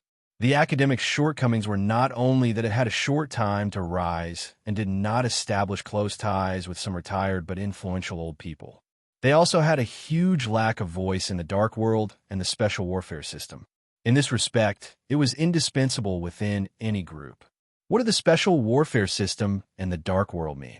To be precise, it meant a special power outside the rules. A high degree of freedom, even the power to act first and report later, and the characteristic of not being bound by ordinary laws. In any group, such a power could play a role that could not be ignored. The foundation of the academics in this respect was almost zero. Therefore, they always seemed to be very passive when playing with other groups. That was because they abided by the rules, and even if they wanted to break the rules, they had no bargaining chips to do so. The Special Warfare system was the order in the shadow of Zhongzhou State. From the perspective of Zhongzhou State, the darkness itself was a kind of order. Nearly 6 years ago, Li Tianlan, who was only the heir of the Li family at that time, attracted the personal attention of Li Huaqing. Li Huaqing instructed Zhuang Huayang to invite Li Tianlan to join the academics, and then facilitated the short-term cooperation between the giant group, the academy, the Samsara Palace, and the Li family. From this point alone, it could be seen how strong the academics' voice in the Special Warfare system and their desire for masters were. Li Tianlan's growth might have twists and turns, but on the whole, it was smooth. However, in a few years, the general trend changed, and Li Tianlan gradually drifted away from the academics. At this time, especially when the Special Warfare Group was in turmoil, Jiang Shangyu and Li Huaqing secretly contacted each other. Did Li Huaqing intend to make Jiang Shangyu the core figure of the academics in the Special Warfare system? In contemplation, Bai Qingzhao was the first to speak.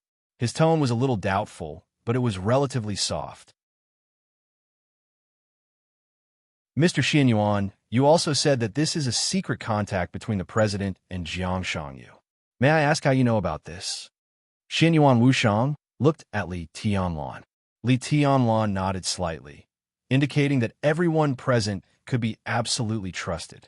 Xianyuan Wushang smiled and said softly, I can hack into the entire network of East Island, control their weapon systems, and enter their core database. Naturally, I can also enter the core database of Zhongzhou State to see something.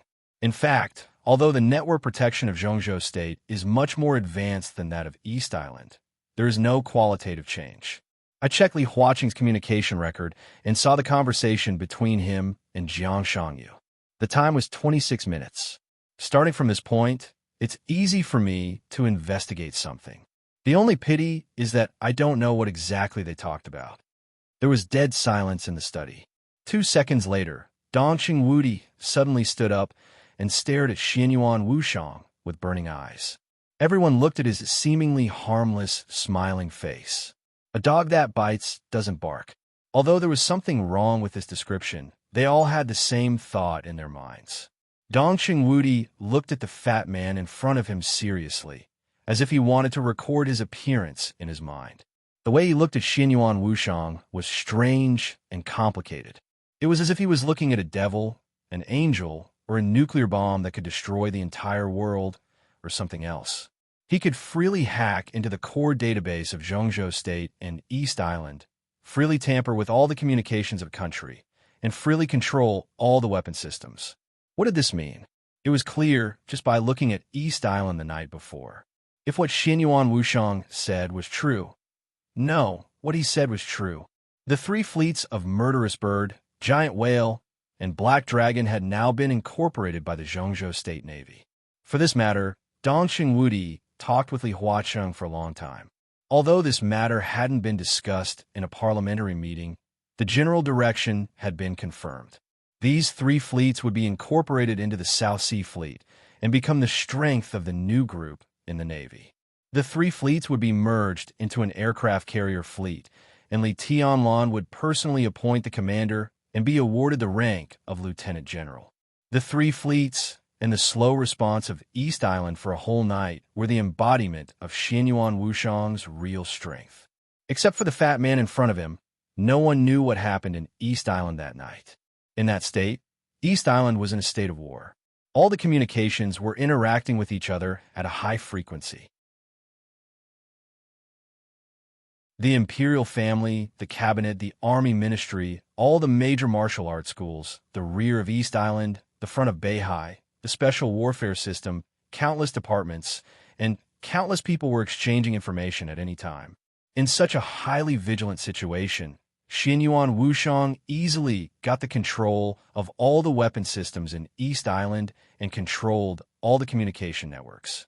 In that state, there were countless phone calls communicating with each other every minute and every second. If one of the phone calls made people feel that something was wrong, the delicate but extremely fragile network that Xianyuan Wushang weaved would be completely broken. But under such circumstances, Xianyuan Wushang didn't have any accident, and everyone was completely fooled by the false communication. For East Island, this was a dream. In the dream, Xianyuan Wushang was an angel. When he woke up from the dream, Xianyuan Wushang directly turned into a devil. This kind of person, this kind of ability should be respected and valued at the highest level in any country. When everyone was confused about East Island's behavior last night, the culprit showed up right beside them. It was him. He actually did it. If Zhongzhou State had such a person, Dong Xingwudi was a very arrogant person, but at the same time, he was also a person with extreme self-restraint. But when he saw Xianyuan Wushang and thought of East Island last night, even with his self-restraint, a logical idea directly popped up in his mind. With Xianyuan Wushang, Zhongzhou State could completely unify the whole world. What a ridiculous statement. What a crazy ambition. Unifying the whole world became the supreme will of hundreds of countries. This sounded inconceivable, but at this moment, it seemed so logical. Xianyuan Wushang could play East Island in the palm of his hand, which meant that the so-called top secret and perfect firewalls of any country in Zhongzhou State, Star State, Snow Country, European land, or any other country in the world were useless in front of him. Hypothetically, under such circumstances, Zhongzhou State could completely invade without any scruples. Counterattack? There would be no such thing. When Xianyuan Wushang controlled the enemy's weapon system, the only counterattack the enemy could do was to use manpower and some guns. This level of control could even make all the high-tech weapons of the enemy turn around to attack their own country. To unify the whole world, Zhongzhou State would not even sacrifice the life of a soldier. It was so crazy, so absurd. Whether Zhongzhou State had such an idea or not, Dong Xingwudi was a soldier. A soldier's duty was not only to protect the country, but also to expand the territory. At this moment, Xianyuan Wushang in front of him was undoubtedly a treasure, which made him extremely surprised and terrified. Such an ability could indeed unify the whole world. But if there was really such a so-called unification, then did all this have anything to do with Zhongzhou State? Rather than saying that Zhongzhou State unified the world, it was better to say that Xianyuan Wushang unified the world alone. Such an ability was so obvious that it had nothing to do with Emperor Dong's palace. That kind of unscrupulous invasion was almost everywhere and impossible to guard against. In everyone's eyes, such a Xianyuan Wushang was both a devil and a god. Dong Xingwudi just looked at Xianyuan Wushang. There was a strong surprise in his eyes, and there was also undisguised cold, killing intent. No matter how strong Li Tianlan was, he was only one person after all. He might be able to fight against the whole world and hundreds of thousands of troops, but he was still one person. What he could guarantee was absolute domination in the dark world. Even if Li Tianlan was 100 times stronger, he could not destroy the whole world in an instant. Everyone would be afraid of him and would be afraid of him.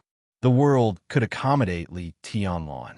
Xianyuan Wushang was different, completely different. He had the ability to rule the world at will and destroy the world at will. Li Tianlan at least needed to draw his sword to kill, and he was just a simple invasion. He invaded Zhongzhou State, Snow Country, Star State, and any other country. With a bang, the world would be destroyed. What was this? What the hell was this? Such a person should not exist. His existence would be absolutely hostile and feared by everyone.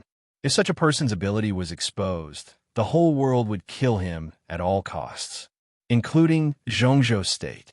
His existence made everyone feel that their life and death and future were all controlled by him. But in the face of that terrifying possibility, even Li Tianlan was a nonentity. Tianlan, can this person be trusted? Dongcheng Wudi slowly turned his head to look at Li Tianlan, his eyes extremely solemn. Tianlan, kill him. Bai Zhanfang was silent for a long time before he slowly said. His tone was firm and tough. Kill. Wu Jingmin expressed his attitude without hesitation. No matter what, he has to die. Kill him. Zhou Mulan also said. Boundless killing intent completely surrounded Xianyuan Wushang. Xianyuan Wushang shrugged helplessly. He doesn't have this ability now. Li Tianlan shook his head and said the most important information. After a pause, he said again, and he can be trusted. No one spoke. Li Tianlan frowned. Perhaps because he was facing his own people, he did not hide his dissatisfaction. I said, he is my brother. Still silence. After a long time, Dongcheng Wudi let out a long breath. His eyes were a little complicated. How did you do it? It's a prop. Xianyuan Wushang smiled and said, or you can understand it as me using that prop to temporarily replace the network system of East Island and invade their core database. That prop instantly simulated and analyzed the information of every person recorded in East Island from countless files, and instantly simulated countless personalities. This kind of ability is really scary. In fact, it wasn't just the top officials of East Island who were affected that night. There were a total of 40 million calls in East Island that night, including phone calls, videos, emails, and texts. All of these were intercepted by the special intelligences simulated by that prop. But that prop's ability also reached its limit. So after the battle in Beihai, that prop was also destroyed. What he said was half true and half false. For example, that prop. If he hadn't appeared in front of Li Tianlan with virtual travel and taken Li Tianlan to do another virtual travel, Xianyuan Wushang's glasses wouldn't have been destroyed. That pair of glasses could have allowed Xianyuan Wushang to travel in every corner unscrupulously and invade every secret location at will. Simulating tens of millions of intelligences in an instant was nothing for that pair of glasses. It was nothing. But the truth was that the glasses were indeed destroyed, and Xianyuan Wushang really didn't have the ability that made everyone so afraid. A prop? The giants in the study looked at each other for a while. Where did that so-called prop come from? Wu Zhengmin asked in a deep voice. Xianyuan Wushang didn't mind their aggressive attitude and said slowly, it originally belonged to my sister. Later, she gave it to me. For me, it's the most precious thing. Where's your sister? Zhou Mulan looked serious. Xianyuan Wushang was silent for a while, then said sadly, she's dead. Dongcheng Wudi looked at Xianyuan Wushang seriously. His intuition told him that Xianyuan Wushang wasn't lying. He breathed a sigh of relief, but also felt a little pity. If it was just a prop, its value would be completely different. What a pity! Wu Zhengmin smiled and said, that prop, if it could still be used, it would be enough to be the most important strategic weapon of the country. Even if it could only be used once, it would be a great deterrent. This kind of weapon makes everything developed by other countries meaningless. The more advanced the weapons they develop, the more advanced they create for themselves. Such a value can be said to be far greater than a murderous weapon. Xianyuan Wushang twitched the corner of his mouth. He subconsciously wanted to say that it was nonsense, but he held back. The murderous weapon of Miracle City was something he had always paid attention to, so he also knew some information. Obviously, when people here found King Wei, he was in an absolutely weak and seriously injured state. Even his consciousness was about to dissipate, leaving only a little instinct. With King Wei's particularity, in the real environment of Miracle City, his injury could only get worse and worse, without any possibility of recovery. The so-called hermit family that first found King Wei had been guarding his body. No one knew how many years had passed before the Wang family of Beihai destroyed the hermit family and found the prestige that was on the verge of death. Countless high-tech devices were used at the same time, and finally, King Wei's body and murderous weapon were barely decomposed, turning into the carefree and murderous weapon of today. At present, even if King Wei's body was reunited, he was still seriously injured and could die at any time. His power was completely incomparable to that of his heyday. But even so, once King Wei's body was reunited, his energy should be able to barely form a small circulation around Li Tianlan. With the supplement of Li Tianlan's sword energy, his energy could be self-sufficient. Its power was at least countless times stronger than that of ruthlessness at its peak. When Li Tianlan returned, King Wei in his heyday would be equivalent to the existence of the peak energy source. This was the only weapon that occupied the throne in the corridor of time and space over the incomparably long years. It was the weapon of the first emperor. If King Wei hadn't died with Li Tianlan, the current corridor of time and space might have been King Wei to take the position of King of War. Compared to King Wei, the little tool in front of him was nothing. Is there any more of such a prop? Bai Zhanfang asked slowly. Xianyuan Wushang shook his head. No. The giants all breathed a sigh of relief. Some were glad, but also disappointed. Their moods were extremely contradictory. That is to say, without that prop, no one in the world can invade it will like you, right? Dongqing Wudi asked. Xianyuan Wushang thought for a moment and grunted. Such people actually existed. The strength of Lin Shi's apostle was no less than that of his sister. If he did it himself, the effect would be many times better than that small prop. But he could indeed do it. Obviously, they were now being targeted by the eldest princess. Under such circumstances, the most he could do now was to search for information and occasionally use virtual shuttle to escape for his life. The dignified apostle, whose destructive power was almost invincible among his peers, could only escape for his life and search for information. The corners of Xianyuan Wushang's mouth curled up slightly. He was somewhat gloating. That's the end of this matter. Dongqing Wudi said slowly. Tianlan, don't publicize this matter. It can't be explained clearly. As long as he is around you, it will cause others to be afraid, which is not a good thing. No one will believe that he can only use that ability once. As long as he is around, you will be in trouble. Such a person is a real devil in the eyes of his opponents, but in the eyes of his own people, he is equivalent to an angel. Once this kind of trouble is publicized, it may cause very bad results. Devil, angel, Xianyuan Wushang laughed. In fact, my greatest wish is to be an angel. Unfortunately, at least so far, I haven't seen any hope of becoming an angel. Bai Zhanfang obviously didn't like Xianyuan Wushang. Seeing that the fat man was serious, he snorted and said grumpily, "Why don't you say you want to be a god? God is the human definition of a powerful creature beyond the scope of understanding. This term is strictly abstract. In a sense, it doesn't exist. Even if it exists, a god may not be stronger than an angel. So you recognize an angel, but refuse to recognize a god." Li Tianlan suddenly added. No one else spoke. Instead, they looked at the two of them as if they were looking at a mentally disabled child. Zhongzhou State had always been a country of atheists. I'm just against the term God. I don't deny certain powers. Angel is just a title. As for a god, I agree with it. But even if it really exists, it shouldn't be called a god. It should be a super consciousness that is above everything and creates all things. It's something we can't see.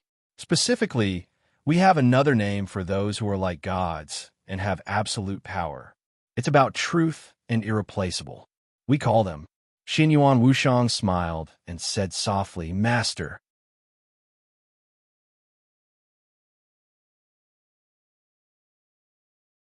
Chapter 1083.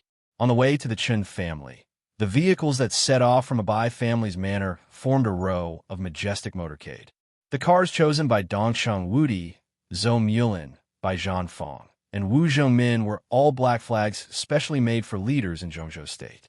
Li Qianlan's car was given to him by the master of Samsara Palace in a year of the chaos in Snow Country. It was a custom-made Rolls-Royce, which was the only one in the world. Now it became Li Qianlan's car in Yuzhou. 5 cars lined up neatly in the front and back, surrounded by 4 escort cars, all of them Audis, quietly protecting the car in the middle. At the front, There were 2 police cars for clearing the way. At this time, including the route from the Bai family to the Chun family, according to the traffic situation in Yuzhou, without police cars clearing the way, they might have to walk until the afternoon. Xianyuan Wushang was still Li Tianlan's driver. He held the steering wheel and seemed to be a little curious about this means of transportation. "You haven't driven before?" Li Tianlan asked in surprise. He had long noticed Xianyuan Wushang's curiosity about cars, but this interest lasted from the hotel to the Bai family's manor, and then from the manor to here. Li Tianlan couldn't help but despise him. "Bumpkin. Indeed, I haven't driven before." Xianyuan Wushang sighed with emotion. "I haven't even seen this thing before. It's too heavy, and it even needs to hold the steering wheel to control the direction. Tut, it's an antique among antiques. If it were here, someone would definitely pay a lot of money to collect it." There was one thing that Xianyuan Wushang didn't say. Anything that came from Miracle City, not to mention a car, even a handful of soil, had great research value. "What's your means of transportation?" Li Tianlan asked casually. He had always thought that the group behind Xianyuan Wushang should be a hidden force living in a corner of a country on Earth. Maybe it was Africa, or the west of subcontinent, or somewhere else. Isolated from the world, they developed countless black technologies and discovered countless secrets. They closed themselves off from the world and rarely communicated with outsiders. But looking at it now, it didn't seem to be the case at all. No matter how little he interacted with outsiders, he should have seen a car before. Even if he hadn't, he should have seen a similar tractor. Xianyuan Wushang's curiosity about this luxurious vehicle wasn't because he was looking at something advanced. His gaze was more like he was admiring an ancient antique, just like how a modern person would look at a chariot from the pre-Qin dynasty. He was full of interest, but it was just an interest in collecting. Li Tianlan's expression was somewhat stiff. He could understand this interest, so naturally, he could also understand the other meaning behind this interest. Even in modern times, not everyone liked antiques. Xianyuan Wushang had this kind of interest, so he liked this Rolls-Royce very much. It was like a normal person facing a bronze chariot with thousands of years of history. The only thought in their mind was, what the F***CK is this rubbish? It's a pile of scrap metal. So backward. Backward? So, were they the bumpkins in Xianyuan Wushang's eyes? We can use virtual shuttle to temporarily turn ourselves into data. In a later stage of the development of the quantum network, it is extremely compatible without any lag. The data stream that can be accommodated is beyond everyone's imagination. If we turn ourselves into data, we can go anywhere regardless of distance. Why do we need to use a car? Xianyuan Wushang said with a smile. Li Tianlan was a little dissatisfied and didn't believe it. Is something like virtual shuttle as common as bicycles in your world? This kind of technology is high-end anyway. Even if it's ordinary, the so-called quantum network should be your main communication channel, right? Just like the current internet, it turns people into data. If the data is turned into data by a super hacker, can he take advantage of the opportunity of turning himself into data to invade the inside of your quantum network? Don't you have any precautions for such a shuttle? It's not that exaggerated. Xianyuan Wushang smiled. But we do have precautions. Even in our world, virtual shuttle is a very high-end technology. But for me and the people around me, we can use it at any time. As for most people, Xianyuan Wushang thought for a moment and said, they don't use cars either. His eyes suddenly lit up. Big brother, I remember a few movies here. There's a guy who claims to be comparable to God with a mortal body. His equipment, to a certain extent, is close to our normal means of transportation. If you like, I can get a set of advanced, cutting-edge armor, but it's a little troublesome and takes some time. Li Tianlan thought for a moment, not sure which movie Xianyuan Wushang was talking about. After a while, he found one that barely matched. You mean the Revenge Alliance? Ah, Xianyuan Wushang was a little confused. Iron Man? What's the difference? Isn't it just a role? Li Tianlan said grumpily, but his eyes were a little dazed. He had seen the whole series of movies and most of the derivatives mentioned by Xianyuan Wushang, but he had watched them with the company of another woman he hadn't heard from for a long time. Wang Yuedong was a diehard fan of this series of movies. Li Tianlong glanced at them, but the two of them were not very interested in the rich man in iron armor who could fly in the sky and travel underground. Li Tianlong didn't have any special feelings for anyone, but Wang Yuedong admired the captain very much. Li Tianlong thought for a moment and asked, "Your means of transportation is iron armor. We call a single mecha." Xianyuan Wushang smiled. "It has nothing to do with steel. It's a strong interaction material.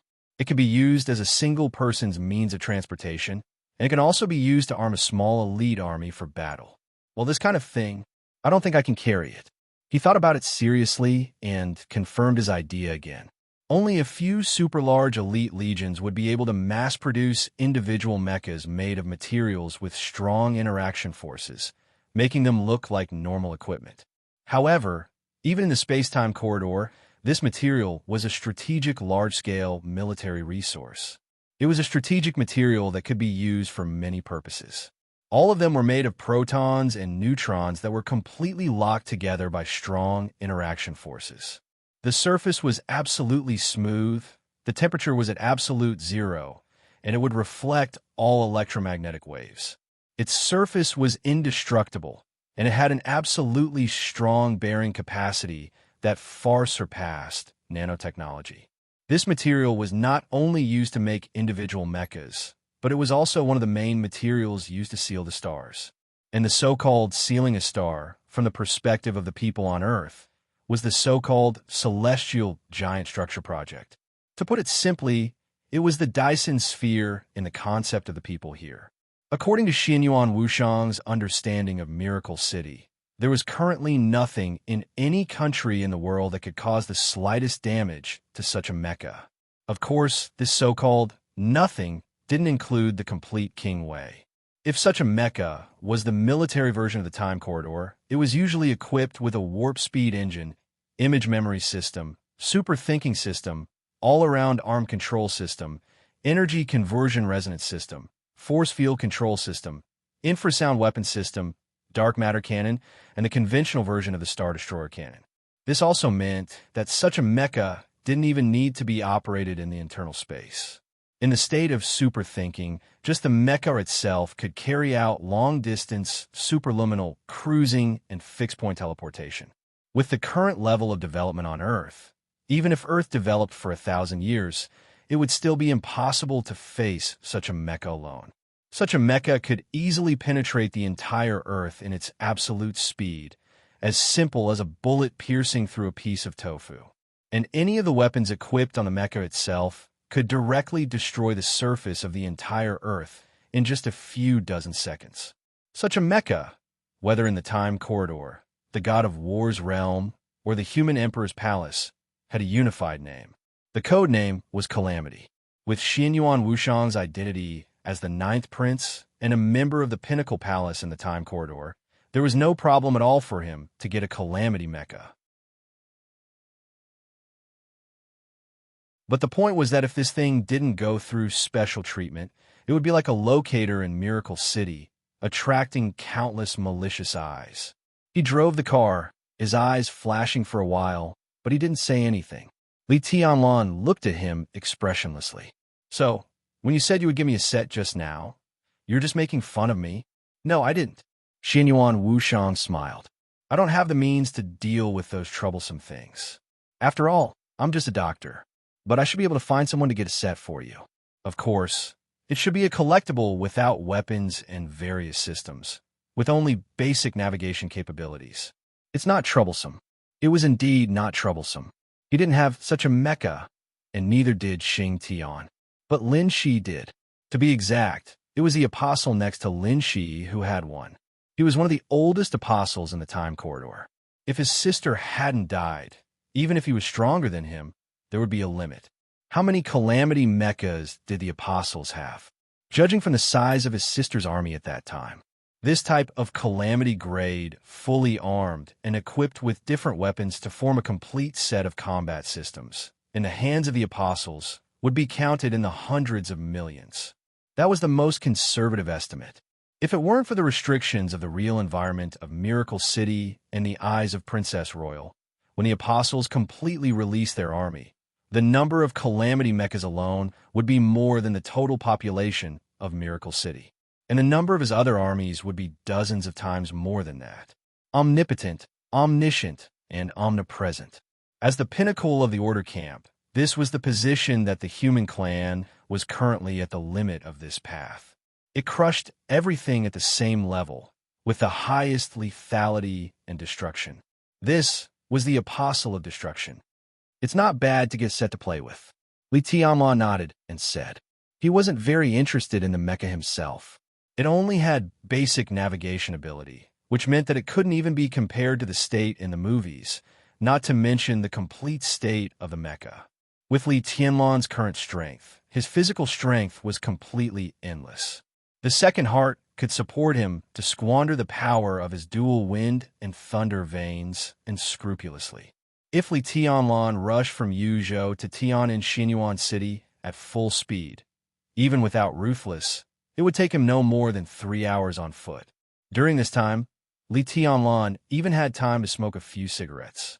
This was not Li Tianlan's limit in the future, but it was already the limit of martial arts in the entire Dark World. But if he gave this mecha to Qin Weibai, she would probably like it very much. I'll get it for you after a while, big brother. Xinyuan Wushang laughed. Li Tianlan nodded carelessly. He had been thinking about the problem that Xinyuan Wushang had just mentioned. Their group didn't recognize God. Their disapproval was not a denial of the existence of God. They were just a simple denial of the word. They denied it. They believed that angels stood side by side with the so-called God. As for the power that the gods represented in their minds, they referred to it as Lord. Lord. This was a very profound title. Li Tianlan thought of the Bible. This word often appeared in the Bible. There was a Bible in his bedroom. Qin Weibai was an extremely devout believer. She occasionally prayed, but she didn't go to church. She disdained the Holy Land, but Li Tianlan could clearly feel her devoutness and tranquility. Did the so-called Lord that Xinyuan Wushang mentioned also mean this? If this was really what he meant, then Lord really existed? What is Lord? Li Tianlan suddenly asked. He had realized that Xinyuan Wushang could say a lot of things, but he couldn't say a lot of things. It depended on how Li Tianlan asked. At least the so-called mecha had already surpassed most people's understanding of technology, and then it made Li Tianlan's thoughts shift to another direction that he felt was a little absurd, a little fake, but it was also very true. Xinyuan Wushang hesitated for a moment, then said softly and quickly, "It's the authority." There were only 3 words in this short sentence. If he deliberately sped up, it would take him less than half a second. But what Li Tianlan heard was a chaotic noise. The malice of the world was boiling in Xinyuan Wushang's body, destroying countless cells in his body and sucking away the vitality of a large number of organs. Xinyuan Wushang's face turned pale for a moment, but there was a touch of eternal pride and arrogance in his eyes that seemed to be eternal and would never yield. Does it have anything to do with the Bible? Li Tianlan took a deep look at him and asked from another angle. Xinyuan Wushang was silent for a long time and didn't speak. The Rolls-Royce drove steadily on the road of Yuzhou, followed by Wu Jingmin's Hongqi. When a motorcade drove through a bustling street, Xinyuan Wushang let out a muffled groan and wiped the blood from the corner of his mouth. He shook his head slowly and said, "No, it has nothing to do with the Bible. The Lord in the Bible, we prefer to call it the superconsciousness, which is beyond the scope of everyone's understanding. The Lord I'm talking about is like my father." And he glanced at Li Tianlan and added the second half of the sentence in his heart, "as well as you and Qin Weibai." These things are very interesting. Li Tianlan thought silently. After thinking for a long time, he slowly opened his mouth and said, "Interesting." Xinyuan Wushang laughed. His smile was a little bright and a little sad. "It's really interesting. Of course it's interesting. To fight with heaven and earth, to stand side by side with heaven and earth, to be the enemy of the world. Survival, no matter when, is the most important thing. Xianyuan Wushang murmured to himself. Everyone is trying to survive. This is instinct. Li Tianlan looked at him quietly. Instinct, ha! Instinct, ha! Xianyuan Wushang suddenly laughed wildly. He turned his head and looked at Li Tianlan seriously. Big brother, do you have a goal? What do you mean? Li Tianlan raised his eyebrows slightly. It's a goal, an ideal, a dream. Whatever you say, it's a height you've been pursuing but haven't reached for the time being. Xianyuan Wushang repeated it very seriously. Goal, ideal, dream, Li Tianlan murmured to himself. After a full 2 minutes, he smiled and said, There should be. I have a lot of goals. A lot. His voice seemed to become soft. When I was very young, my biggest goal was to be able to eat meat for every meal and let my grandfather drink wine for every meal. When I was a little older, I hoped that I could become strong quickly and walk out of the Li family's camp. When I was a little older, I began to pursue the invincible realm. I hoped to reach that realm as soon as possible, because only when I reached that realm could I protect the Li family. When I walked out of the border and met Wang Tianzong, my goal was to be invincible in the world. I wanted to lead the Li family to surpass the previous peak and stand at the highest place. Well, Li Tianlan smiled and said, That's probably my goal now. Now I can be said to be invincible, but it's not absolute. In the Li family, we don't stand at the highest place. Good goal. Xianyuan Wushang smiled, but there was no smile in his voice. If, big brother, if you know that your goal is right in front of you, but you can't succeed no matter what, and you can only work in vain again and again, what will you do? His voice was steady and soft. Li Tianlan raised his head and quietly looked at the little fat man in his sight. There was no expression on his chubby face, but there was a touch of sadness that couldn't be concealed in his eyes. It went deep into his bones. I will persist. Li Tianlan was silent for a long time before he slowly opened his mouth and said, Yes, persist. Xianyuan Wushang said softly, We are also persisting. So, what's your goal? Li Tianlan asked calmly. Survival. Xianyuan Wushang smiled and said, That's our biggest goal. Unfortunately, we're about to fail again.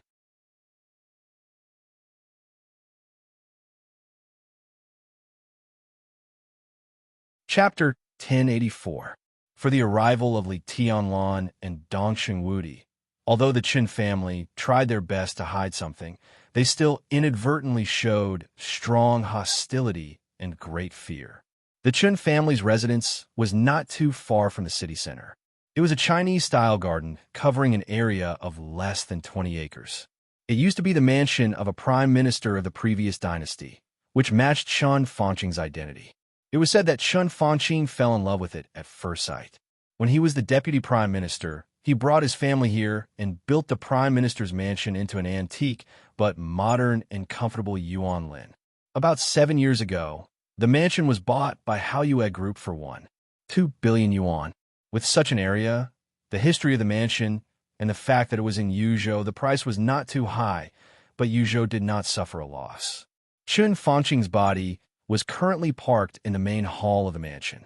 When Li Tianlan and the others rushed over, a large number of people came out to greet them. What was rare was that except for Chun Fangqing, the other 8 directors were in Yuzhou. Dongxing Wudi and Zhou Mulin were, with Li Tianlan. The remaining 6, including Li Huaqing, all appeared in Li Tianlan's sight at this time. But the one walking in the center was not Li Huaqing. It was a middle-aged man in his early 40s. He looked a little like Chun Fangqing. He was slightly fat and wore a pair of glasses. At this time, he was wearing morning clothes. His eyes were a little numb from the pain, and he even looked a little sluggish. Obviously, he had not reacted to the news of Chun Fangqing's sudden death. When shaking hands with Li Tianlan, his arm trembled violently. The almost numb pain seemed to become active the moment he saw Li Tianlan. The pain was changing, mixed with deep resentment and fear. At this moment, he looked like he was going to pounce on Li Tianlan and bite him to death at any time. But in the end, he dared not do anything. He even quietly lowered his head to hide his eyes. Li Tianlan glanced at him, narrowed his eyes, and remained calm. He naturally knew the man in front of him. After Chun Fangqing, he could basically be regarded as the pillar of the entire Chen family. This was Chen Fangqing's biological son and also Chen Fangqing's successor in Zhongzhou State, Chen Shi. A year ago, he was just transferred to be the governor of Nanyang Province. This year, he had just turned 38 years old. Standing in this position, it could be said that he had a bright future. Moreover, he was transferred to this position a year ago, which was enough to prove Chen Fangqing's good intentions. The election was only about a year away. After the election, whether Chen Fangqing retires or not, the major groups will adjust their existing personnel. Some people will be promoted, some people will be demoted, some people will leave, and some people will stay. Before and after the election, it has always been a time of turbulence. Chen Shi was placed in the position of president a year ago. After the election, just after the red line of 2 years, the Prince Group can completely let Chen Shi take a step forward, leave Nanyang, and become the speaker of a province. What was Chen Shi's position in the Prince Group? Judging from his age and position, it was obvious at a glance. Nowadays, Zhou Yuanshan, who was the focus of attention in the new group and was even considered to be very likely to become the president in 10 or 20 years, was 38 years old this year and served as the speaker of Jiangsu Province. In the Southeast Group, Wang Jingxin, who is almost as famous as Zhou Yuanshan, was 36 years old this year and served as the governor of Jianghuai Province. Chen Shi was 38 years old this year and served as the speaker of Nanyang Province. If everything went well, then after the election, as soon as Chen Fangqing came down, or even before Chen Fangqing retired, Chen Shi's position would change again. Combined with the current personnel structure of the Prince Group, Chen Shi was likely to go to Tianfu Province to serve as the speaker, embarking on the road to heaven that Chen Fangqing had walked before from Tianfu to the southwest, entered the parliament, and finally competed with Zhou Yuanshan, Wang Jingxin, and others for the position of several directors. Zhou Yuanshan, Wang Jingxin, Chen Shi, for such people, if there were no major accidents, their path was destined to be smooth sailing. Perhaps there would be challenges, perhaps there would be setbacks, there would be ups and downs, but in the end, they would all reach a dazzling position. What they were fighting for was only a matter of ranking. But now, the big accident really happened. If Chen Fangqing didn't die, even if he retired early, it wouldn't be a big problem. The Chen family might suffer heavy losses, Chen Fangqing's reputation might be ruined, but the Prince Group would certainly protect Chen Shi. His current position and qualifications were perfect. That was the perfection that the Prince Group had spent countless resources to pave. He was one of the core successors of the large group, and now he had reached the position of the provincial speaker, which meant that the internal management of the group couldn't give up on him, nor would they allow him to stumble, because the group didn't have enough time and resources to cultivate other successors. So as long as Chen Fangqing was still there, even if he didn't have any position, Chen Shi would be able to stabilize his position. 1 year later, he would go to Tianfu, and 6 years later, he would enter the southwest, and the Chen family would once again restore its former glory. But Chen Fangqing died, very suddenly, without the slightest sign, died inexplicably, and left people at a loss. Chen Shi didn't believe that his father's death was an accident. He spoke to his father on the phone yesterday afternoon after receiving the news of the decisive battle in North Sea. At that time, Chen Fangqing's heart was suppressing great unwillingness and anger, but his attitude was still positive. He had always been in good health. How could he die in less than a day? Li Tianlan. It could only be Li Tianlan. It could only be the new group. Whether or not Chen Shi was rational enough, whether or not he could see that the new group's action at this time was extremely disadvantageous to their own situation, Chen Shi always believed that Li Tianlan killed his father, because this was the only possible explanation. Since it was the only one, then no matter how absurd it was, the only one was the truth. The moment he saw Li Tianlan, Chen Shi's whole body suddenly fell into great hatred and rage, but when he saw Li Tianlan's eyes, all the hatred and rage seemed to be frozen. The other's eyes were calm and indifferent, like a basin of cold water without the slightest temperature, freezing all the blood in his body in an instant. Fear, coldness seeped in completely into his bone marrow. Only then did She remember his identity. Or rather, he remembered his position. His position was the governor of Nanyan Province. Nanyan Province. Nanyan Province was next to Tianan. The rapid development of Xianyuan City in the past 2 years was inseparable from the funds of Emperor Dong's palace and the support of the flourishing age fund hidden behind the scenes at that time. But this was not all. Many plans needed to be discussed in the parliament. Among the large quantities of materials, some of them were strictly controlled. It was not that the flourishing age fund and Emperor Dong's palace could not provide these things, but if they wanted to build a city with the plan of building a province first, they needed all kinds of materials, and they had to rely on the support of Zhongzhou State. All the materials had to pass through Nanyan Province, and materials for Xianyuan City were also prepared by Nanyan Province first. For more than 2 years, the Prince Group and the academics kept chasing the Southeast Group and the Giant Group, and at the same time, they constantly put pressure on Emperor Dong's palace and the Wang family of Beihai. As the son of Chun Fangqing, Shi sat in the unique position of Nanyan Province. It was completely imaginable what his attitude towards Emperor Dong's palace and what he had done. At least, Shi had secretly heard some rumors. More than one high-level official of Emperor Dong's palace had expressed their attitude that they would kill him sooner or later. At the very least, Shi was on the blacklist of Emperor Dong's palace. If Chen Fangqing had not died, he would have become a master of Heaven's palace 1 year later. Naturally, he would not be afraid of this. But now Chen Fangqing suddenly died. At this moment, Shi finally realized that his position as the successor of the group had been greatly shaken. There were 2 paths in front of him. One was negative, and the other was positive. The negative response was naturally to do nothing. Expect the counterattack of the group. Expect Emperor Dong's palace to fall apart. Or expect Li Tianlan to let the Chun family go under pressure. Strictly speaking, Li Tianlan did not have any hatred towards the Prince Group. The outcome of the game was at most a matter of gratitude and resentment, but not hatred. If he lost the game this time, he would naturally have a chance to get it back next time. All his killing intent was concentrated on Chen Fangqing. Today's plunder and suppression of the Prince Group, strictly speaking, had little to do with Li Tianlan's personal will, but the basic demand of the rise of the new group. This demand, in the analysis of many people, could overwhelm everything. Chen Fangqing's death undoubtedly put great pressure on Li Tianlan.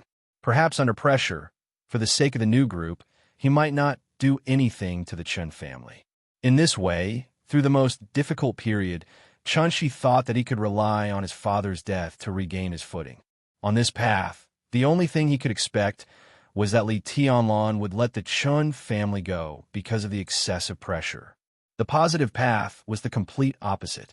That was to use the news of his father's death to exert his influence to the extreme and run around. Now the Prince Group was like a powder keg that would explode at the slightest touch. Everyone had a fire in their hearts that they had nowhere to vent. If he came forward, he was 90% sure that he could completely unite the majority of the forces of the Prince Group in the shortest time. This force might not be led by him, but it was definitely aimed at Li Tianlan. This was also the situation that the academics hoped to see. Once he did this, the academics would respond to his actions as soon as possible. At that time, the Special Warfare Group and the Southeast Group might join in. They would target Dongqing Wudi, Li Tianlan, and the group behind them and make them make all kinds of compromises. It was easy to succeed on this path, and the so-called success was just to make Li Tianlan compromise. Shi was not sure how far he could make Li Tianlan compromise and not target the Qin family. And once he did so, as the source of all things, the Chun family would inevitably incur stronger hatred from the whole Emperor Dong's palace. This also meant that on this path, he would directly stand at the forefront on the opposite side of the young Emperor Dong and directly challenge his majesty. Yes, it was majesty. Shi felt that it was not too much to use this word to describe Li Tianlan. In the eyes of many, he was the heavenly son. In the eyes of certain people, he was a child. In the eyes of Qin Weibai, He was her husband. In the eyes of the people of Emperor Dong's palace, he was His Majesty. But in the eyes of all the enemies of Li Tianlan today, the current Li Tianlan was invincible. Invincible in the world. Naturally, His Majesty was irresistible. She wanted to take this path, but he had asked himself countless times, and he still did not feel that he had the courage to stand in front of Li Tianlan. Moreover, even if he really did so, She was not sure how many people would speak up for him if Li Tianlan insisted on destroying the Chen family, even if he compromised on a lot of things. As long as Li Tianlan was willing to compromise and give up some resources, then the prince group would have the possibility to choose a new successor. Although it was only a possibility and not an opportunity, it was better than nothing. Li Tianlan and Emperor Dong's palace had grown to this extent. For the prince group, naturally, they wanted to get rid of them as soon as possible. But for the Southeast group and the academics, they were happy to suppress the new group and Emperor Dong's palace. But if they wanted to destroy Emperor Dong's palace and the new group, these two groups would definitely retreat faster than anyone else. Therefore, Li Tianlan would always have a position at the top of Zhongzhou State. Many people would suppress him. Li Tianlan would also compromise, but no matter how he compromised, he had to find a target to vent his anger. At that time, when everything was settled, the Chun family would undoubtedly be the most suitable target to be sacrificed. And such a thing was also the most likely. She did not dare to do so. But if he continued to wait passively, what would happen after Li Tianlan passed the most difficult period? At that time, the strength of the prince group would be greatly damaged. She was one of the successors of the prince group, but not the only one. With the scale of the prince group, it was enough to train 2 future directors of Zhongzhou State, and she was just one of them. Just one of them. When the strength of the prince group was greatly damaged, in a short time, it was impossible for them to replace both successors. Therefore, giving up one and fully supporting the other was the most rational behavior. She would also be given up, just before and after the election. He would also leave Nanyang, but instead of going to Tianfu, he would go to Yuzhou and be given an idle position. After a few years, when no one paid attention to him, Emperor Dong's palace would also attack him. She suddenly found that he had no choice. No matter what choice he made, the Chen family seemed to be facing a dead end. Resentment, unwillingness, fear, coldness, all the emotions turned into a huge pressure, crushing Shi's spine. He held Li Tianlan's hand stiffly, and he did not realize that he had bent down. And in his eyes, there was also a flash of hatred. A vague voice sounded in his ear. It was Li Tianlan's voice, faint, without any emotion, no apparent pain, no apparent pleasure. I'm sorry, for the whole Zhongzhou state. The death of the prime minister is a huge loss. The voice became more and more vague. Shi could not hear it clearly. He held Li Tianlan's hand, and his body shook. At noon, in the sky full of snow, his body fell heavily to the ground. Call an ambulance. Someone fainted. The Chun family was in a mess, and some staff began to make calls. In the noisy atmosphere, Li Tianlan shook hands with everyone in the Chun family in turn. He was expressionless. No one in the Chun family had the courage to look into his eyes. Li Tianlan shook hands with everyone in the Chun family coldly, expressing his condolences. Li Huaqing and other counselors just watched quietly. To some extent, such condolences were a demonstration. Li Huaqing and Hua Zhengyang kept their composure. On the side, Guo Wentian's eyes flashed with a blazing and angry light.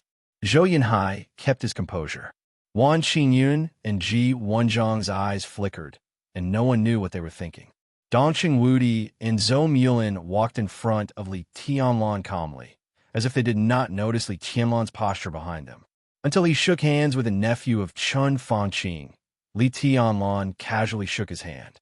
A few sword intents rose out of thin air and froze into ice in Li Tianlan's hand.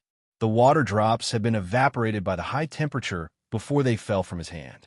This blatant action of washing hands embarrassed everyone in the Chun family to the extreme. All the counselors were watching this scene, and no one spoke. They all knew what Li Tianlan's action meant. This was tantamount to telling them a problem. The Qin family's business was not over. Was this an expression of determination? Li Huaqing sighed in his heart, looked at Li Tianlan, who walked in front of him, and reached out to shake hands with him. "It's too sudden," Li Tianlan said. Yes, no one was prepared. The Prime Minister has always been very healthy. I just checked the data records of the healthcare doctor for the past 6 months. The Prime Minister's blood pressure has only been slightly high in recent months. Who knows? Li Huaqing shook his head, and his eyes were a little complicated. Is this an accident? Li Tianlan looked into Li Huaqing's eyes and asked. Li Huaqing paused slightly and did not speak. This question was too direct. If he said it was not an accident, that meant that he thought Chun Fanqing's death was a murder. If he said it was an accident, that meant that in his attitude, this matter had nothing to do with Li Tianlan. No matter what he said, it was not appropriate for Li Huaqing. The forensic doctor is still studying, and it's not clear at the moment. Li Huaqing said vaguely. Li Tianlan nodded. Where's the Prime Minister's body? I also brought a doctor. Maybe he can draw some conclusions. Oh. Li Huaqing glanced at Li Tianlan with some playfulness. It's not against the law to look at the body, is it? Li Tianlan said faintly and waved his hand. Xianyuan Wushang, who was walking at the back, slightly quickened his pace and stood beside Li Tianlan. Li Huaqing hesitated and nodded. Follow me. Li Huaqing said yes, said goodbye to the other directors, and went directly to the main hall. Chun Fanqing's body was lying on a bed, covered all over. Xianyuan Wushang glanced at Li Tianlan. Li Tianlan nodded. Xianyuan Wushang took 2 steps forward and casually lifted the cover on the body. Chun Fanqing's eyes were closed, and he looked very peaceful. If you didn't look at the color of his skin, he looked like he was asleep. With his back to Li Tianlan and Li Huaqing, Xianyuan Wushang narrowed his eyes. There was an incomparably pure light flowing in his eyes, as if he had seen through everything. The light in his eyes became brighter and brighter. His pupils slowly narrowed, but the expression on his face began to become doubtful. The doubt slowly became dignified and serious, and finally turned into a touch of fear and dread. He stared at Qin Fanqing for almost 5 minutes. He put down the cover again. How is it? Li Tianlan, who had been standing there chatting with Li Huaqing and couldn't do anything else, asked casually. Nothing unexpected. Xianyuan Wushang was silent for a long time, and then slowly said, It's a natural death. No one could see his expression. Obviously, this was not the truth. But this was the only thing Xianyuan Wushang could know. From Chun Fanqing's body, he could vaguely feel that something was wrong.